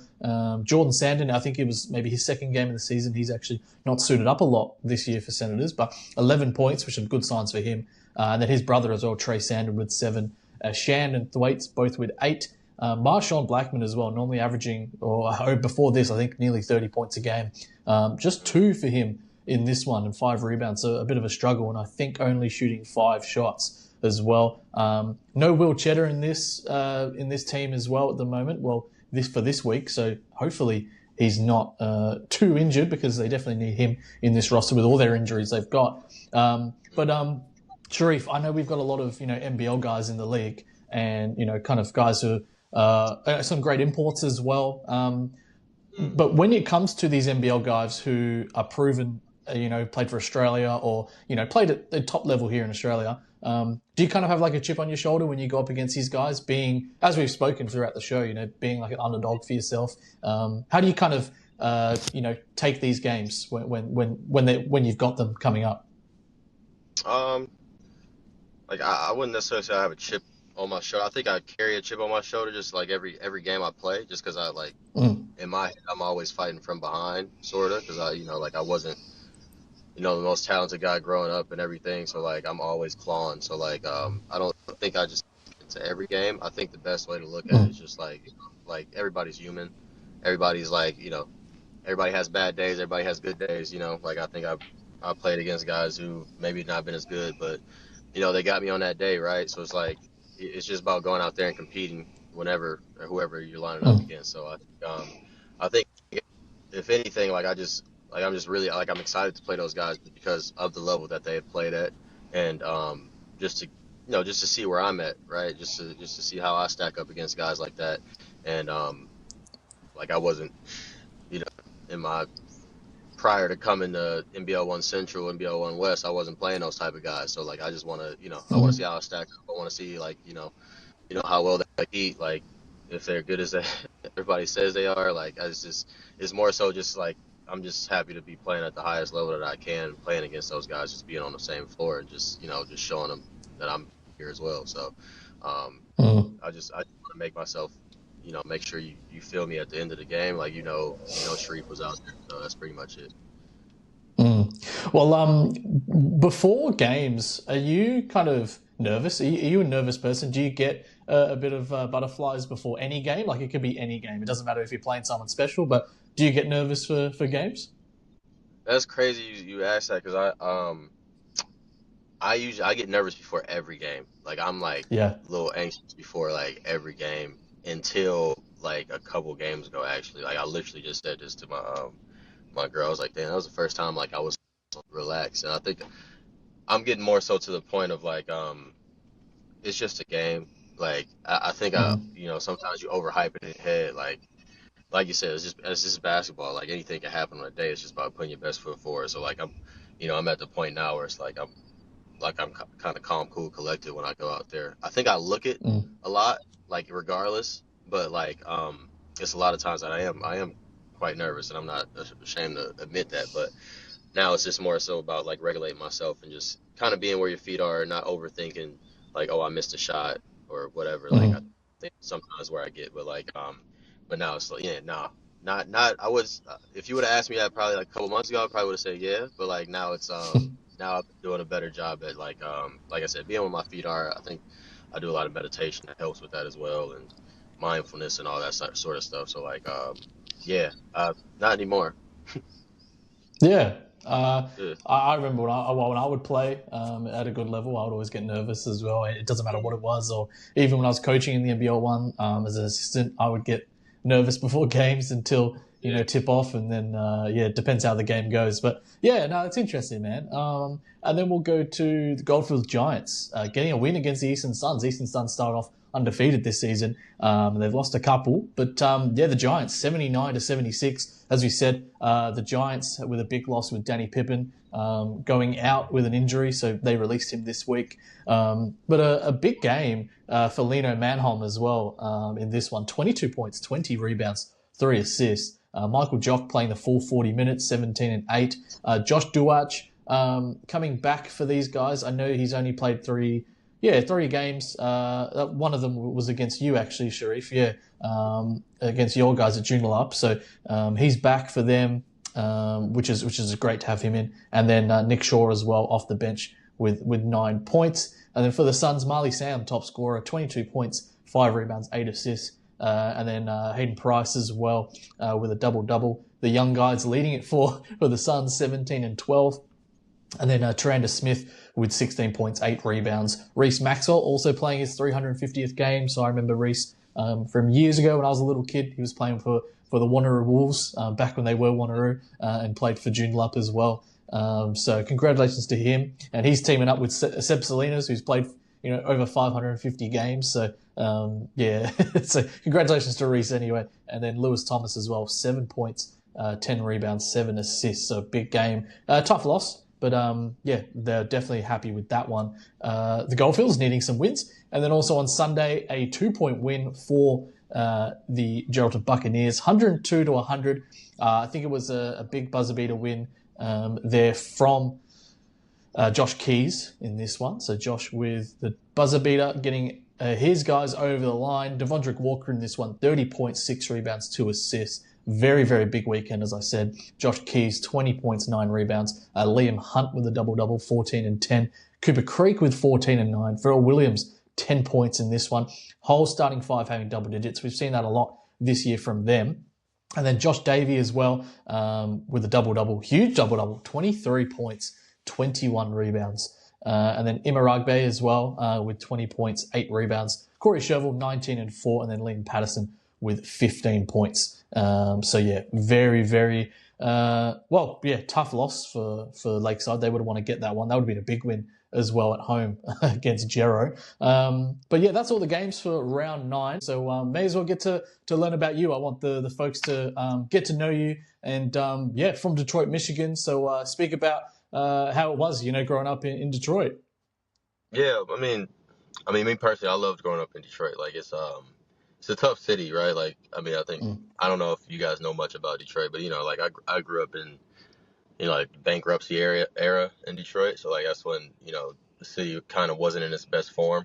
But like seeing it make a comeback and everything, like it just gives you so much pride of being from Detroit, and just I also grew up during the time where the Pistons were like really good, and we just got good again a couple years ago, where I grew up with Chauncey Billups, Tayshaun Prince, Richard Hamilton, and Ben Wallace Rasheed. Like Rip Hamilton came to one of my trainings when I was playing in AAU, so like seeing stuff like that growing up and being around like that good of sports, really, because we had the Tigers as well, baseball team that was good. Lions always been terrible until now, but it was a real, like we always took pride in being from Detroit. Like everybody, if you're from Detroit, you take pride in that because we know how hard it is to make it and how tough things are, in certain parts of the city. So like, I loved it, man. Like it made me who I am, made me resilient, made me adaptable. Made me get up and go get it, as we like to say, just become a hustler, to a point where, you're always working, so it's like, it kind of, that's what bred me being in that environment. Also just, my upbringing just with my parents, but, your environment plays a big role in that as well. And just to seeing things that you see on a daily and the friends that you hang around. Right. So like, it's been a big influence on me my whole life. It still is like, everything like a lot of things that I do, I attribute to Detroit. Just as far as the toughness and just getting to the next play and just playing hard, diving on the floor, right? I think that all, is a symbol of Detroit. That's how we play. So, I loved it growing up. You got it tattooed on your leg as well. Yes, sir. Tattooed on my leg. I got 313 on the chest. Yes, sir. Yeah, gotta carry it around with you. Yes, sir. Always. And yeah, Detroit has always been known as like a blue collar kind of working town city. Especially with, I always look back at the Bad Boy Pistons. Like I was never around then, I wasn't born, but looking back, Isaiah Thomas was like I know he's very controversial, but he was one of my favorite players. Just looking back on some of the greats, I loved Isaiah Thomas. That's my favorite player of all time. Dennis Rodman. Yeah, Isaiah. That's my favorite player of all time. Yeah. Yeah, so, kind of same. A great scorer, so quick up and down, a lot smaller than a lot of guys out there. So I guess you would have took a lot from him. Dennis Rodman back then, Bill Laimbeer, Joe Dumas, all of these guys. Such a great team. They won 2 championships, and then as you mentioned, going to the 2003 kind of around that time, their championship as well with Ben Wallace, Rip Hamilton, Chauncey Billups, as you mentioned. Had some great teams. So, and I want to ask as well, kind of, what got you into basketball? Was it something that, maybe a parent, maybe your dad, your mom, someone put into you, or something you might have found yourself? So my dad put me in basketball. Actually, I was 4 to 5 years old when I first started playing. And I started playing in Southwest Detroit. It was a little league called SDCRL, which is basically just like a little rec league, which would be equivalent to like playing domestic or not. For like my first couple of years of playing, like that's how like I got into it. My parents put me into it, and I hated it for like the first couple of years. I didn't score a point, like I couldn't score, and I was always like, I don't know if this is like at the time, like obviously I'm 4, 5, 6, whatever, but like at the time I was like, I don't know if this is really for me. But the whole time my dad was putting me like I was playing against like 8, 9 year olds that whole time as soon as I started playing. So I'm wondering why I'm getting my shot blocked every play, and like I can't dribble. Like it was just I was playing against older kids. So um, that's how it started. Honestly, my first like the first sport that I loved playing was football. Like that was like my first love. And I feel like I kind of play like a football player when I play basketball ish. So like you can kind of see it, but like yeah, no, I'll always love football. And then I ended up like back when I was playing, we didn't have like concussion protocols and all that stuff, right? Like I was just like you just go out there and play. I remember I used to get like hit and they used to be like, oh, you seeing stars, or oh, he rung your bell. Like if he rung your bell, like if you hear bells, bro, you got a concussion. I'm like 8, so it's like at a point I got to a point like 7th grade, 8th grade where my dad was like, nah, we're gonna take you out, we're just gonna put you in like keep you in basketball, which was fine. Like I was still good at basketball at the time, but yeah, football was my first love, to be honest. And then I think I would say probably like 10th grade is when I like actually fell in love with the game of basketball, like just fell in love with the process, just like going to the gym every day, getting better. And I think that was kind of like the turning point. But like, growing up, like I think I was always good at basketball. Like I played for the family, which one of the best AAU teams in Michigan. So I was always good at basketball, but it just wasn't where all my love was, I would say. It was definitely on football. But then, like I said, I got into it and started seeing the everyday, like hanging around guys who played at a high level and played at my high school, who were a little bit older, and I ended up falling in love with it myself. So yeah, that's how I started off. Southwest Detroit. Well, as well, you've had a really interesting journey with your basketball, which we'll talk about through, after your first kind of contract, you had a full-time job. You didn't know if you were going to continue playing basketball. And, coming to Australia was interesting, which we'll talk about. But, and coming out of high school, you only had one Division II, offer. Talk about that, and I guess were you upset maybe just one, or were you kind of ecstatic you at least had something to look forward to?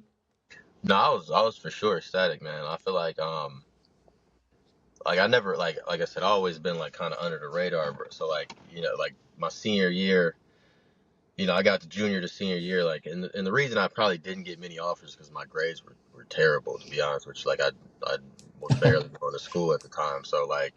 That's why I was ineligible for freshman through junior year. I only played really my senior year of high school. So like when I got to, during that senior year, I kind of had to have like a look in the mirror and be like, what are we doing with it? Because, that was like your last chance, really. Like your senior year is your last chance to really get those offers. So, I ended up my senior year. I had a really good senior year, especially for somebody who didn't play varsity for 3 years.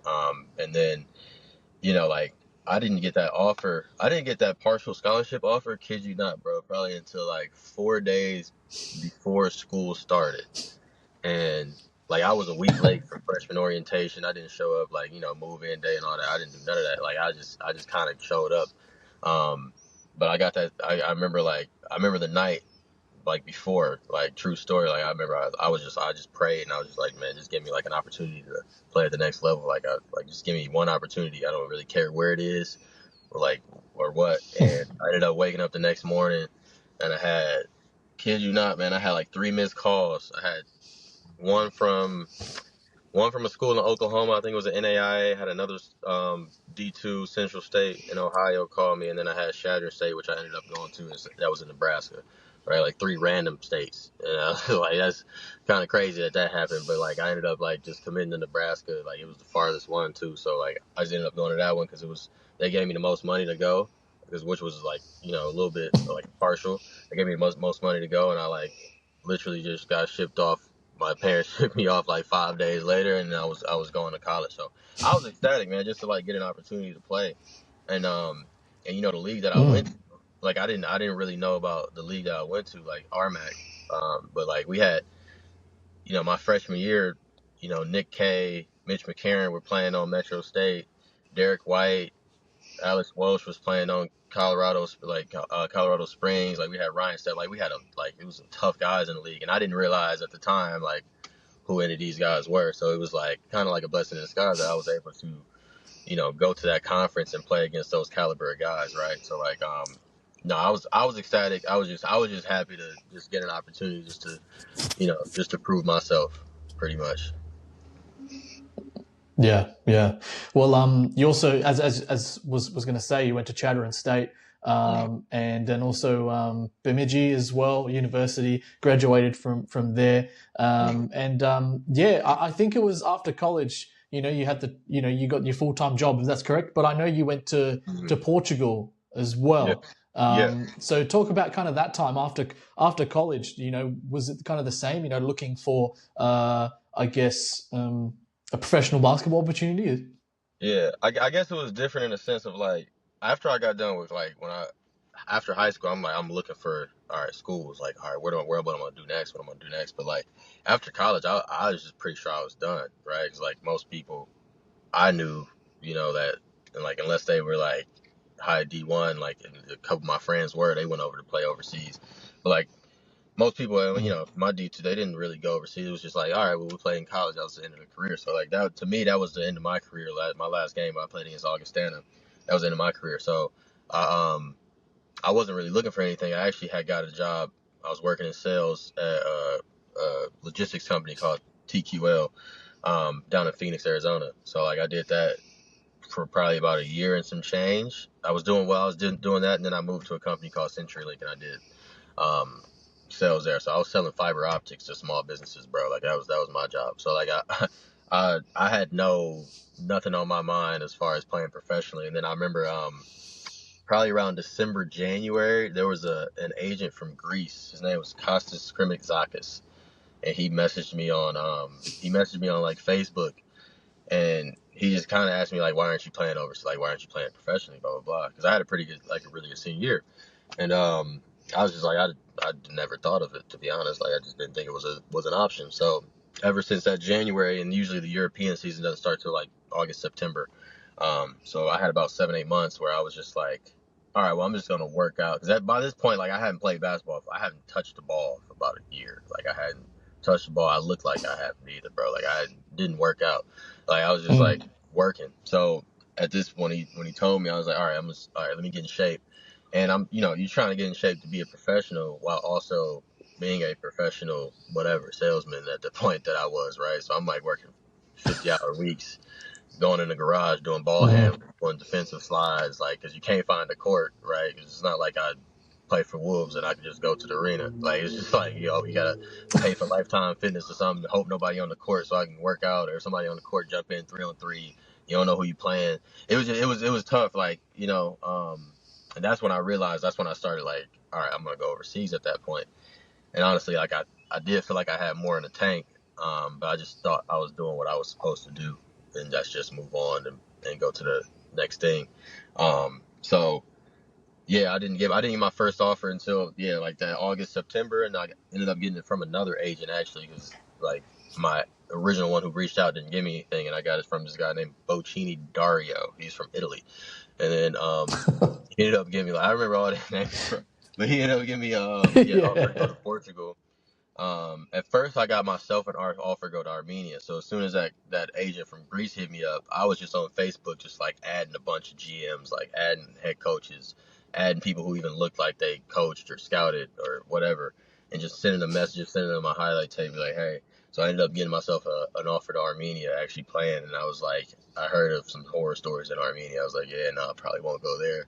And then I got an offer to go to Portugal, and I was actually a couple people told me not to go, but I was like, just go, just see how it is. And then they were kind of right, but like, yeah, nevertheless, like if I didn't do that, like I wouldn't have been here, to be honest, right? So I wouldn't have had no resume if I didn't go to Portugal first. So yeah, no, it was interesting. Like I feel like it was kind of just placed in front of me rather than me like looking for it, and just kind of fell out in front of me, and it was like, oh, why am I not doing that? And I just pursued it from there. Well, yeah, talk about as well coming to Australia, because I know you weren't even thinking about coming to Australia. Like you played in the Big V for a few years. You won a championship, I think, with McKinnon, if I'm correct. Yep. Mm-hmm. Yep. Yep. But yeah, talk about kind of when was that first talk about coming to play in the Big V? Well, I went so after I went to I was only in Portugal for like 3 months, bro. Right, so all that build up that I had for Ah, 7 8 months of me like going, oh, I'm gonna go overseas. I went to Portugal, and I left basically. Long story short, everybody has a European horror story if they played overseas for a while, right? So like, long story short, it didn't work out. I went back home, and I had got another job. I ended up working again, and like one of my best friends, like he's from Warrnambool, Victoria. His name's Lee, but he was my mhm. roommate back in college. Like when I was a freshman, sophomore, he was my roommate. So he messaged me because he's playing for Wallen. He messaged me. He was like, "Hey man, you wanna come out? We need an import. You wanna come out and play for Wallen?" And I was like, at first I was like, "Bro, I'm not doing that anymore, bro." Like I was like, "I'm probably just gonna go be a coach. Like I'm tired of working in sales. Like I'm probably just gonna be an assistant coach at one of my old colleges, and then work my way up from there." And then he was just like, "What do you mean you're retired, bro? Like you just started like 3 months ago." And I was like, "Yeah, like, but it just ain't work out." And then I think, like I said, I'm pretty impulsive, so like I think like 4 days went by, something made me mad, and I was like, "All right, bro, yeah, send me the contract." I was like, "Send me the contract, I'll fly out." And I just flew out. I was on a plane to Melbourne, and then I remember the first, like as soon as I got off the plane, like like I'm in Melbourne, it's sunny, I see all these skyscrapers, and it's like everybody like, and I was like, damn, I don't think I want to go home, and I pretty much just been out here ever Yeah. since until just this past season. Like after this past season, that was like the first time I've been home for an extended period of time. So it's kind of been my home since. Mm. Well, yeah, and you got the chance as well to, play in the NBL1 Central in Adelaide, Woodville, also, and then going to Sturt Sabres, which Yeah, I know for Sturt you're also All-Star 5 as yeah, well. I think you were one of the, I think second or in scoring as yeah. well at that season with Sturt. And just to think about it, like you weren't going to play basketball. You were not going to play basketball. There's so many chances you had to be like, nah, that's it. And you were really at the top and even I saw last year there was we had, I think, the top 5 scorers in Australia. Mm, And you were up there with Elijah Pepper, who was, getting buckets here in WA. yeah, And yeah. yeah, how did that feel to see, I guess, your whole journey of, being the underdog and now you're there with some of the top players in Australia? Man, it's kind of crazy, like just overall, right? But I think like me coming from like where I come from, as far as like I'd never been like growing up, I was at some teams I was the guy, but like on the major team, like I wasn't really the guy. Like I wasn't really like like we had in my high school we had 4D1 guys on my team. Rob Edwards, who played for Cairns a couple Mm. years ago, the import, he was my backup shooting guard, right? Like crazy, like he went to Arizona Really? State. Yeah, yeah, that's my guy. But he went to Arizona State, right? Like we had guys. I was never really like, you never really throw the ball to Reef, like go get a bucket. So like being in a, like now, like when I'm in like playing for, like I did my junior senior year, I would say, of college, like I was kind of that guy. But like like coming to the, like getting sort of this, I guess, publicity, in a sense of like you got kids and stuff running up to Mm. you and all that stuff, people watching the game, and like I look on the All-Star 5 thing, I'm on there with guys who play in the NBL, guys who played in the G League, or just like leading scorers of the country, and like you up there with names, like I said, guys who play in the NBL and actually play, or like what I mean, like got opportunities to play around the world, bro. Like it's crazy when you think of it, but like I said, like I think I said earlier, bro, like I never really have my head up looking at things. Like I'm always like, I'm kind of oblivious to a lot of things, to be honest. So like I just like look up and I'm like, oh damn, All-Star 5, damn, okay, oh that happened, cool, and it's just like I just go straight down and just start working again. So it's like, um, I guess certain things I haven't had a chance to take everything in, but like when it's mentioned, it's like, damn, that is pretty cool, bro. Like 'cause I think I did a story with Chris Pike, I don't know how long ago that was, but Hmm. like we basically talked about the same thing, where it's just I was about to quit, like literally before this season I was done. So like even coming back this season and seeing myself, I was working in the office on March 12th. really. I was working at Tech Systems. I was working at an IT company. So like, just to be like hop out wearing like your slacks and you got your bag and everything, and now I'm on a basketball court and kids wearing reef shirts. That's crazy, bro. Or like I'm scoring against guys like that. Like it's kind of crazy, bro. But it's a part of the journey, right? I don't think anybody's journey is linear, and I think people like you get to see that as you get into it. Like you think you're gonna go like just one way, like right, and it's so many things that's thrown at you along the way, like, and I think it just makes you like honestly all this stuff just makes me appreciate the journey. Like that's all I ever did it for. It was like I'm just I'm just here, like I'm just experiencing things, and I just like try to stay where my feet are. So like it's an amazing feeling, to be honest. For myself, just to know that I keep proving myself right. I never try to prove people wrong. People are always gonna say stuff. People always gonna think I'm not good enough to play at a certain level. Whatever, bro. I just try to prove myself right. Like I know who I am. I know the work that I put in. I know how much I'm invested into this, and I think certain people around me know and they see it as well. So like I think I'm where I'm supposed to be at all times. So if I'm up there with those names, that's where I'm supposed to be. If I wasn't at one point, I wasn't supposed to be there yet. So no, I think overall I think it's just awesome to see my growth. Yeah, well, from your whole story, it's amazing, man, and I appreciate you sharing it because people have to know, about who you are and everything like that. And yeah, it's an amazing story, and all the adversity you've been through, and especially not wanting to play, and then it actually really works out for you, which is really good. So congrats on that, man. And as well, I'd like to also ask you about maybe a non-basketball question. Do you have any hobbies? I know you live and breathe basketball, but is there anything that maybe people might not know about you? Bro, so I wouldn't say it's a hobby because I'm about to transition into I study like tech, so I do like I'm studying like cybersecurity and stuff like that, identity access management. Yeah, I'm trying to get into that space, so like I'll be doing that after the season as well. I wouldn't say like I guess, but it's how I spend my free time outside of basketball. Like I try to keep up with the trends and stuff, and read as much as I can on tech, get as many certifications as I can. Outside of that, bro, like. Cause my girl will tell you, like, we so consumed with basketball, like, especially we had a doubleheader this week, so, like, everything's just around basketball. When we try to, like, on Sundays, I try to get around, like, I like exploring, just turning the phone off, to be honest, and just, like, walking around the park or walking, going to the beach, finding new food spots to go to, cool little bars, just stuff like that I like to do in my off time. And as you get older, and it's probably the reason why my career was so intermittent, right? You can get burnt out from this. Like you can get really burnt out, right? Like I think that's with anything. You do too much of anything, you get burnt out. So like it's always good to, like, as I'm learning now, that I probably learned like a year or two ago. But you have to have other interests outside of this, and you gotta have things that take your mind off of it. Like I can't be sitting here looking at the stats and looking at just analytics for 24/7. Like I gotta have an outlet, right? And I think we all have some sort of creativity within us just because of the sport we play. I think that brings our creativity out, but I think that can also be used in other facets of our life. So I think as of late, man, I've been like, I'm trying to read. I try to stay off social media. As you probably know, you couldn't get a hold of me for a little bit. I try to stay off social media, man, and touch grass. I think we all need to do that.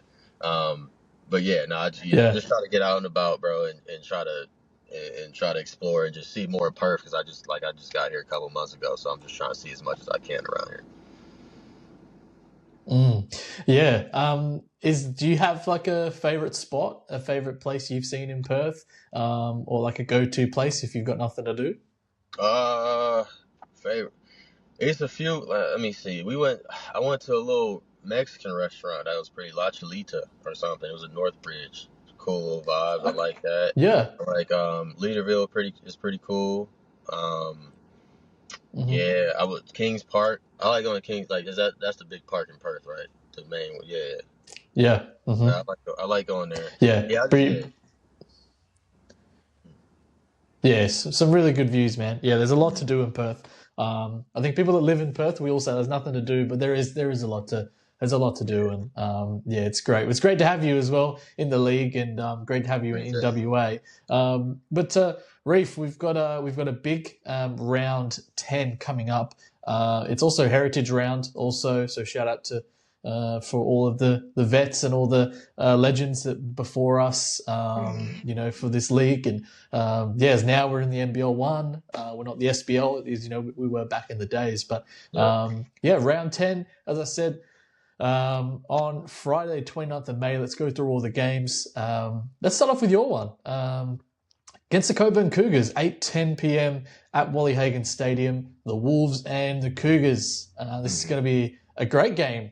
Cougars have been playing really well. Start of the season, I think you've seen them already in the season. But not without Johnny, without Akeem. I don't know if Rowan was playing, but they got a squad, man. So what have you got to do to get this win this weekend? Yeah, like you said, we did play them earlier. They weren't fully loaded. Obviously, they're missing three main guys. So I think this time around, it's obviously gonna be a totally different look. I think Rowan is very efficient. I'm not sure why he's not talked about more, to be honest, because his efficiency on the amount of points he averages is crazy. So I think he's gonna be a big focus for us. Obviously, Johnny Narco, none of these guys played against me. They don't know who I kind of know, because I keep up with all this stuff. But I know Johnny Narco. He's gonna be tough. He's a good guard. He's tough to guard. He gets downhill. He gets to the rim. He can finish. And gets his teammates involved. And then you got Akeem, who was on that championship team, I'm pretty sure, last year with was that Jero? Yeah. So he's on that championship team. Yeah. So he comes with that championship pedigree. He's a winner. And he's also he's a strong guard, right? I think he can shoot it a lot. So pairing them with you got Bradshaw, who's a consistent stretch 4, stretch 5. And then I don't know if Josh is playing. But Josh is also a really good guy off the bench to have, even if he slots in and starts. Sometimes he brings a lot of energy. So I think it's gonna be a really, really fun matchup. Really, it's gonna test us as well, because I think they're one of those teams that's a top 4 team, I believe, with their current roster. So it's gonna be a good clash just to see again another weekend, just to see where we're at and see what we need to improve on. Well, I know it's an away game, but I wanted to ask you about getting the chance to play in front of the Joondalup fans, because it is definitely, I say it every week, well, any week when I have a new guest or someone who doesn't know the Wolves, because it is the best time, best setup, the time that everyone takes to set up the stadium and give you a great experience. You feel like you're playing maybe in a college or even an NBL maybe stadium. Some of the NBL stadiums maybe be that size. But what do you love about playing in front of the Joondalup fans? I love it, man. Also, we have our experience at our home stadium, but our fans travel as well. So you go to another stadium and it's half the crowd's wearing green, right? I think it's super cool, man.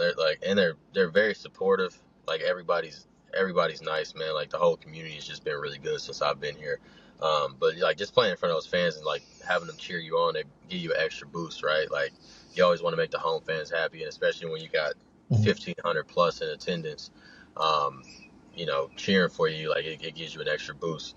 And I think I don't know who I was saying this to, but I told somebody, I was like, bro, I feel like I'm 30 playing at a mid-major D1 right now, bro. It's kind of equivalent to that. It reminds me of back when I was in college. So no, it's a great environment. They do a really good job. We have volunteers and staff who take a lot of time to set all that stuff up. It takes time. I'm usually good when I go to the gym. I see them, and I leave the gym and I still see them, and they're just working as hard as they can just to put on a good show for the community, right? So I think it's awesome.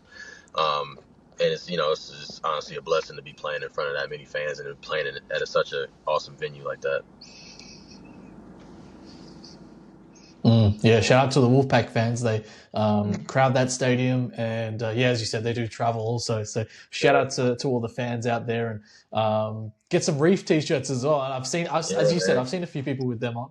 Yeah, no, that's crazy, bro. That's crazy. I was doing the after we high five everybody. I saw like 3 kids wearing this shirt. I was like, bro, I gotta get a picture with y'all after the game, bro. Like they want to get a picture with me. I want a picture with them, man. I was like, that's super cool. But yeah, no, they get a CJ shirt. Taylor got a shirt. Ben Gill, the Yeah. real deal. Hmm. Yeah, man. It's cool. It's Yeah. cool. Definitely, it's a good touch. Yeah. And I got to get a Ella Thornton Elliott one. I got to get an ETE. I haven't got an ETE, Ella for a yeah, long time, so I'm trying to get one of them. yeah, ETE out there. Yeah, they got. I think Andrew needs to get a couple more. A couple more. Yeah. And then also we'll move to Warwick and Mandurah at Herb Graham Rec Centre. As every year, the Warwick Senators will play at Herb Graham Rec Centre, which is the old stadium for the East Perth Eagles. So now an affiliate kind of stadium for Warwick Senators. So so for the Mandurah fans, Warwick fans, remember to go to Herb Graham on Friday night for 8:30. And 6:30 for your women. Go and support them. This is going to be a really good clash. But Will Cheddar wasn't in for this one. And I love Marshawn. He's one of my favourite players in the league. And he's had a great season. But I think he's going to come back with a bit of a vengeance. After 2 points on the weekend, I feel like he could have a really good game. But looking at Mandurah, they've got a really great starting five and a great team, with their ins this year. So I think Mandurah will get this one. But this is going to be a tight contest. Hopefully Will's playing, but this is going to be a really, really good game. I don't know if you wanted to mention anything, Sharif. No, I think it'll be a competitive game. I think Mandurah is they got their guys in, so they're looking a lot better than they were early in the season. I know adding those guys with like Lockie Bertram and Jack Perry was already there, just adding in both of the mics. And I don't know. I haven't seen. I know Kenyon has played a couple games, but that's a solid five, right? And then they got a couple pieces off the bench. So I kind of knew they weren't going to be toward the bottom for the whole year, just until those guys came in. So I think it'd be a good clash. I think it depends on if Will plays. Obviously that'll make them a little bit more competitive, but either way, I think like you said, I do think Marshawn's going to come out swinging and put his best foot forward after last week as well. So we'll see. Yeah, and that's the games for Friday. So on Saturday, the Jayda Buccaneers taking on the Goldfields Giants. Two regional teams going at it at Active West Stadium, and 6:30 p.m. This is going to be a really good one. Goldfields getting Josh Duach back after a few weeks. Geraldton, they're such a tough team to play, coming off 2 wins on the weekend. Devondrick having 2 30-point games as well. I'm going to go with Geraldton in this one, Sharif. Yeah. I mean, fair enough. Gerald, they're always going to be tough, right? You bring in a guy like Devondrick, who's been MVP of the league, and he's been consistently one of the best players, if not the best player in the league when he plays. And then they got a lot of good guys around him that support him as well. Like Lil Verl, little point guard Liam. There's a few other guys. I'm new to the league, so I'm sorry if I don't know everybody. But yeah, no, I know they're a strong team. And then Giants, I think they had a big win last week without a few of their guys. Yeah. I'm pretty sure. So obviously adding in Josh, that's a big help, man. Like he can score it, bro. He can score it. He plays with a lot of energy. He can lock up on defense as well. So I like him and that addition for him. So I think it'll be a tough game though. I don't like the tip, but I think I'm a fan of watching some good basketball. Yeah. Well, I think you know a lot more than a lot of people, especially in the imports and the Americans. So shout out to you, man. You do your homework. So I like your insight as well. Yeah, because you definitely do it. But yeah, got Giants. I really like this team. But they have lost a couple of players, especially like I mentioned, Danny Pippen going out as well. That's tough. But good they've got Josh back. So I've got Jero in this one. And then Mandurah, again, taking on the Slammers. I know there's some good people down at the Slammers. Their imports, I've heard, are really good guys off the court, and they can play as well. They're still a very young team.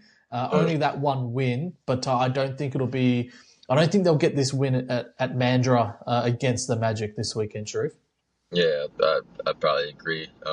But yeah, no, like Southwest they're young guys, right? A little inexperienced, but like they do play hard. I will say that when I was playing against them, bro, they're just flying all over the court trying to run and trap and stuff like that. So Mhm. it does junk things up for a little bit, but yeah, I think they do lack that experience in order to make those runs and stick with those runs. And if somebody else gets a run against them, like how to stay composed and everything. So like that's just something that they'll learn with experience. But yeah, I do think probably Mander on that one. And then the Eastern Suns taking on the Perry Lakes Hawks. As we said, Suns starting off really great. They're 7-3. Hawks are 5-6. This is going to be a really tough one to tip. 7 p.m. Rayo and Sports Centre, so Suns are at home. But I really like the Hawks. I think with Cam Hufner, Isaiah Moses wasn't playing, but hopefully he's okay. They can get him back. And then I really like their team, and I think I'm gonna go with the Hawks on this one. Yeah, fair enough. Yeah, I ain't gonna tip it, but it's gonna be a good game though. Like I do want to see that matchup. I like Marley, little Marley on the Suns, Marley and Terran. And then obviously, like you said, those guys that Perry Lakes brought in, like it's gonna be a tough game. I think. But yeah, like I said, I really like Marley, bro. He reminds me of Owen Foxwell. I think I said that to somebody, like just a guy who pressures 94 feet. I think he averaging like 3-4 steals as well, which is crazy at his size. Like, he's a really good pesky defender. So like, I think it'll be a good battle for him to go against. Like if Isaiah Moses, Monster Moses, I forgot his last name, but if he's playing like yeah, that's the guy who played 4 or 5 years of Division I basketball, right? So that's a good test for Marley as well. Even Jack Browder, I think he was a D2 All-American. So playing against those guys, that's going to be a good little matchup for those two guards as well. 7 p.m. Rail and Sports Centre, and then also at 7 p.m. also Morley Sport and Rec Centre, the East Perth Eagles taking on the Perth Redbacks. East Perth have got to get some wins. Deshaun Parsons coming in for them. Signing him this week is Max Rice departing. He's got a chance to coach in Division 1, so congratulations to him. Kind of trying to incorporate Deshaun will take a little bit of time. They've got a stacked roster as it is, and then you go and add Deshaun, who's who was an All-Star 5 player last year for the Goldfields Giants, was a big reason on them getting to finals and having really strong seasons. And then the Redbacks, still a very young team, but you got Marshall Nelson on there. You can never kind of count him out. Isaac Etta having some really big games this year. Surprising some teams. An import that's also had to kind of fight his way into the league as well, Sharif. But I think East Perth will get this one. But I'm not gonna count out Redbacks because they've actually surprised a lot of teams this year. Yeah, they've been really competitive, man. I haven't been able to watch one of their games, but I always see the scores and they competed really well. And then East Perth, I think, just taking somebody out, bringing somebody in doesn't matter. Doesn't matter really who it is, but it's that you're always going to have to regain some continuity with the squad, right? I think Max is there for this is his second year, so he kind of knows how things goes. He knows the team. It's always easier to bring back an import like that. When you add in an import or just anybody, you add in a player, you got to kind of recalibrate, right? What do they do well? How do they fit around the team? What do we already have? So I think it's for them, it's just a matter of time before they just mesh. Obviously they have the talent, right? My boy Ladd over there, David, Jonah, they have the talented guys to do that, and then adding in Deshaun. So I think it's just about them getting around each other, just getting more used to playing with each other and just knowing how each other plays. So I think just a matter of time, and we'll see how they go Saturday. Yeah, when they get Deshaun kind of rolling with the guys and incorporated, as you mentioned, that's going to be a really tough team. Anyway they are. But having someone like Deshaun on that roster is crazy. And then also at 8 p.m, Lakeside Lightning taking on the Rockingham Flames. Lakeside, as you mentioned, they've got some really good pieces as well. Getting Isaiah back also from his injury. Josh Davey, we know he's a double-double machine. Imam Ragbi. I always, as we said, I always ruin his name. Michael as well. He's a great import for them. He's had some really massive games for Lakeside. But Rocco, I rarely can go against Rocco. 9-2 this season. Top of the ladder. They're such a great team. Full NBL side, really. But yeah, I think I'm going to go for Rocco. And but this is going to be a really, really good matchup also. Yeah. I mean, it's hard to go against Rocco. They got all those NBL guys, and then they just added in their import from last year, who was tough, right? So like, it's always going to be hard when you got that experience at that high of a level, and guys who just compete, like Isaac White, Michael, like those guys just like competing. So it's always going to be tough against them. I do think Lakeside, they've been in a lot of games that like you wouldn't necessarily think they would be in. So, like, I do think they compete really hard, bro. Like, even playing against them, like, I think that second game that we played against them, we were trying to pull away, but they're just there, kind of just hanging around, right? Just, and, I think they're leading the league in rebounding, or they're top 3, one of them. So that just shows, like, how much. Yeah, they'd be up there. So, like, and then obviously you got Josh David, who's like, bro, his hands are like magnets when he gets a rebound. Like, I don't know how he's getting all these rebounds, bro, but he goes like he's tough to box out and keep out the paint, bro. So like they all compete, bro. So I don't think it's gonna be like I'm not sure. I don't think it's gonna be like a blowout or anything. I think it'll be a competitive game, and but yeah, probably Rocco out to win. I spoke to Lee Roberts from East Perth. And I was talking to him just off the court, just like randomly talking to him. I've known him for a long time. And I asked him about guys like Josh Davey. And he said there was a game years ago, like I think he was playing for Warwick, or it was years ago. And he was, they said, "Oh, watch out for this Josh Davey guy." He's like, "Oh, I've got him." And Lee, I think, finished with like 30 and 20 or something. And he looked over at the stat sheet, and I think Josh Davey had over 30 rebounds or something. And crazy, he said that was his kind of like welcome. Yeah, that was like welcome to the league kind of for him being a lot younger. So Josh is crazy with his rebounding ability. And then also you mentioned the new import for the Rockingham Flames, LaQuinton Ross, who last year played for the Flames. He joined late, so he's back. That's going to be big because they needed some size. I know Blake Jones is one of their bigger, a kind of playing center with Mark Burkholder as well. But LaQuinton may be a true stretch 4-5, so they needed some more size. So that's good they've added him, and that makes the team even more dangerous. And then also on Sunday, 6 p.m, Willetton Tigers taking on the Goldfields Giants at Willetton Basketball Stadium. Willetton, getting shut down by you guys. Tayshaun having a bit of a slow game. Bryce, a bit of a struggle in this one. So that's kudos to you guys. You guys really, stopped them from getting on in their runs and putting some good quarters together. But also no Tom Jerovich in that game. So this is going to be a really good one. Goldfields can definitely get this win. So I'm like really in the middle. But I'm going to go for Willetton because I think they need a good weekend after that tough loss to you guys. Yeah. No, I think they're a team that'll bounce back. Like like I said, I haven't been here for years, but everything I hear about Willetton is that they're usually like a good side, right? They usually like play really good team ball and bounce off of each other. So I think they'll, it's not every week you're not going to shut down Cherry and Bryce, right? Like that's usually not going to happen. I think we were just really locked in on them over the scout. I think Bryce was shooting something like 45% from 3 going into the game. Obviously, Cherry was averaging 20, whatever it was, 24/7.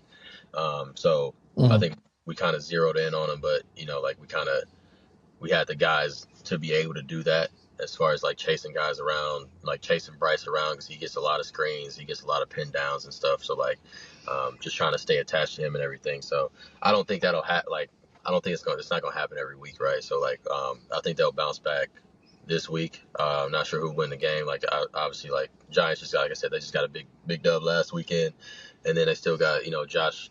I don't know if the other import is going to come back, the point guard, if he's playing again this weekend, but like obviously that'll make him a little bit stronger. So I think I think it'll be a good game. We'll see who wins. No tips here, bro. No worries. And then also the Geraldton Buccaneers taking on the Warwick Senators at Active West Stadium. So a tough journey for Warwick. Warwick. I'm still up. I'm not sure because they've had so many outs this year. I love Marshawn. I think that him and Cheddar are like one of the best duos in the league, maybe even in Australia, out of all the leagues. But I think Geraldton, they're just such a great team. That's the thing. I know they've got superstars, but the guys around them are really good players as well. So I'm just going to go for Geraldton in this one. But Warwick, hopefully they can as well. They do have injuries. I feel like if they had George Pearl, I know there's been a lot of stuff around not Elijah Pepper, around Ben Henschel playing, but I've heard that's not happening anymore. So they need to get some guys back. But I think Geraldton will get this one. Yeah, a lot of tough outs for Warwick, but Geraldton keeps finding a way to win. They got winners on the team. Even, I think Keys had the game winner last week. He's just coming off winning a championship somewhere else. And I think he's won a couple championships in a row, if I'm mistaken. So they got a team full of winners, man. So they're always going to be a tough side to come up against. So I think probably the same going into that week to Sunday. Yeah, it's going to be a really exciting round for Heritage Round, round 10, and that's all the games for this weekend. And I always say download the NBL1 app, and you can check out all the news, the games, videos, stats, standings, everything.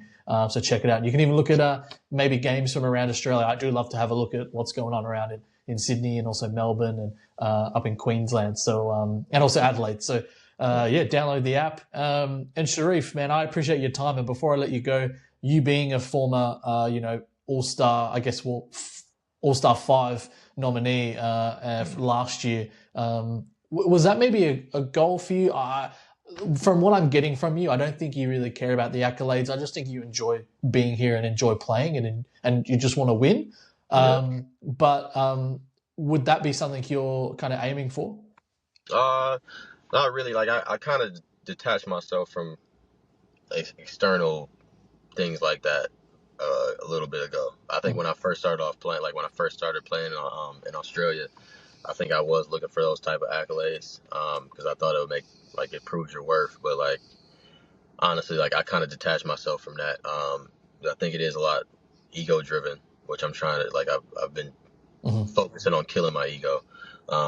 And so I think that's one of the biggest things, personal, those achievements and everything don't really define who I am as a player or a person. So it's always nice, I guess, to be appreciated and looked at in that sort of light. But it's not something I ever strive for, bro. Like I said before, I said plenty of times, I just keep my head down. So if I look up and I got All-Star 5 at the end of it, then cool.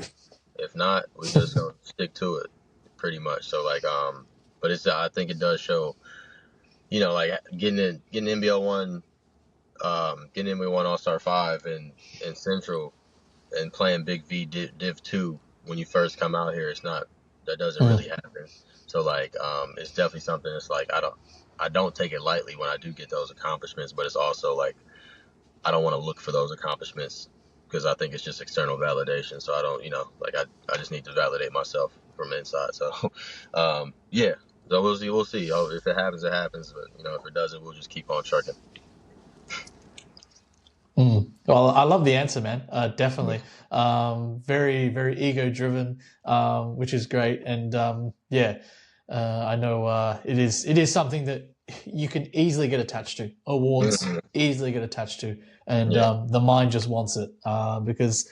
Same thing here. I want accolades. I want awards, but it doesn't. You are definitely 100%. Doesn't always define you, but Sharif, man, I really appreciate talking to you. It was great to have a chat, and you telling us your story because it is really, really interesting. And I love it because I get to find out about all the players. Because at the end of the day, you're not just a basketball player. You're a person as well, and you've got other things going on off the court, which is what we love to hear about. But Sharif, man, I can't thank you enough. Thank you so much for coming on the show. All good, man. Thank you for having me, bro. It's been a long time coming. Sorry for being off Instagram and stuff, but appreciate you for having me, bro. No worries. I know we've been trying to tee it up, and we did. But thank you so much for your time, and good luck for the rest of the season too. Thank you, brother. Thank you. Have a good one. And Sharif Black from the Joondalup Wolves. And for the viewers, listeners, however you're watching, check out our YouTube channel. Check us out on Instagram and also Facebook. Give us a follow, subscribe, and you'll see all the reels and all the updates, everything, every show as it gets uploaded. So that's it for this week for the show. And hope you enjoyed it. We'll be back next week for more NBL1 West here on Fast Break.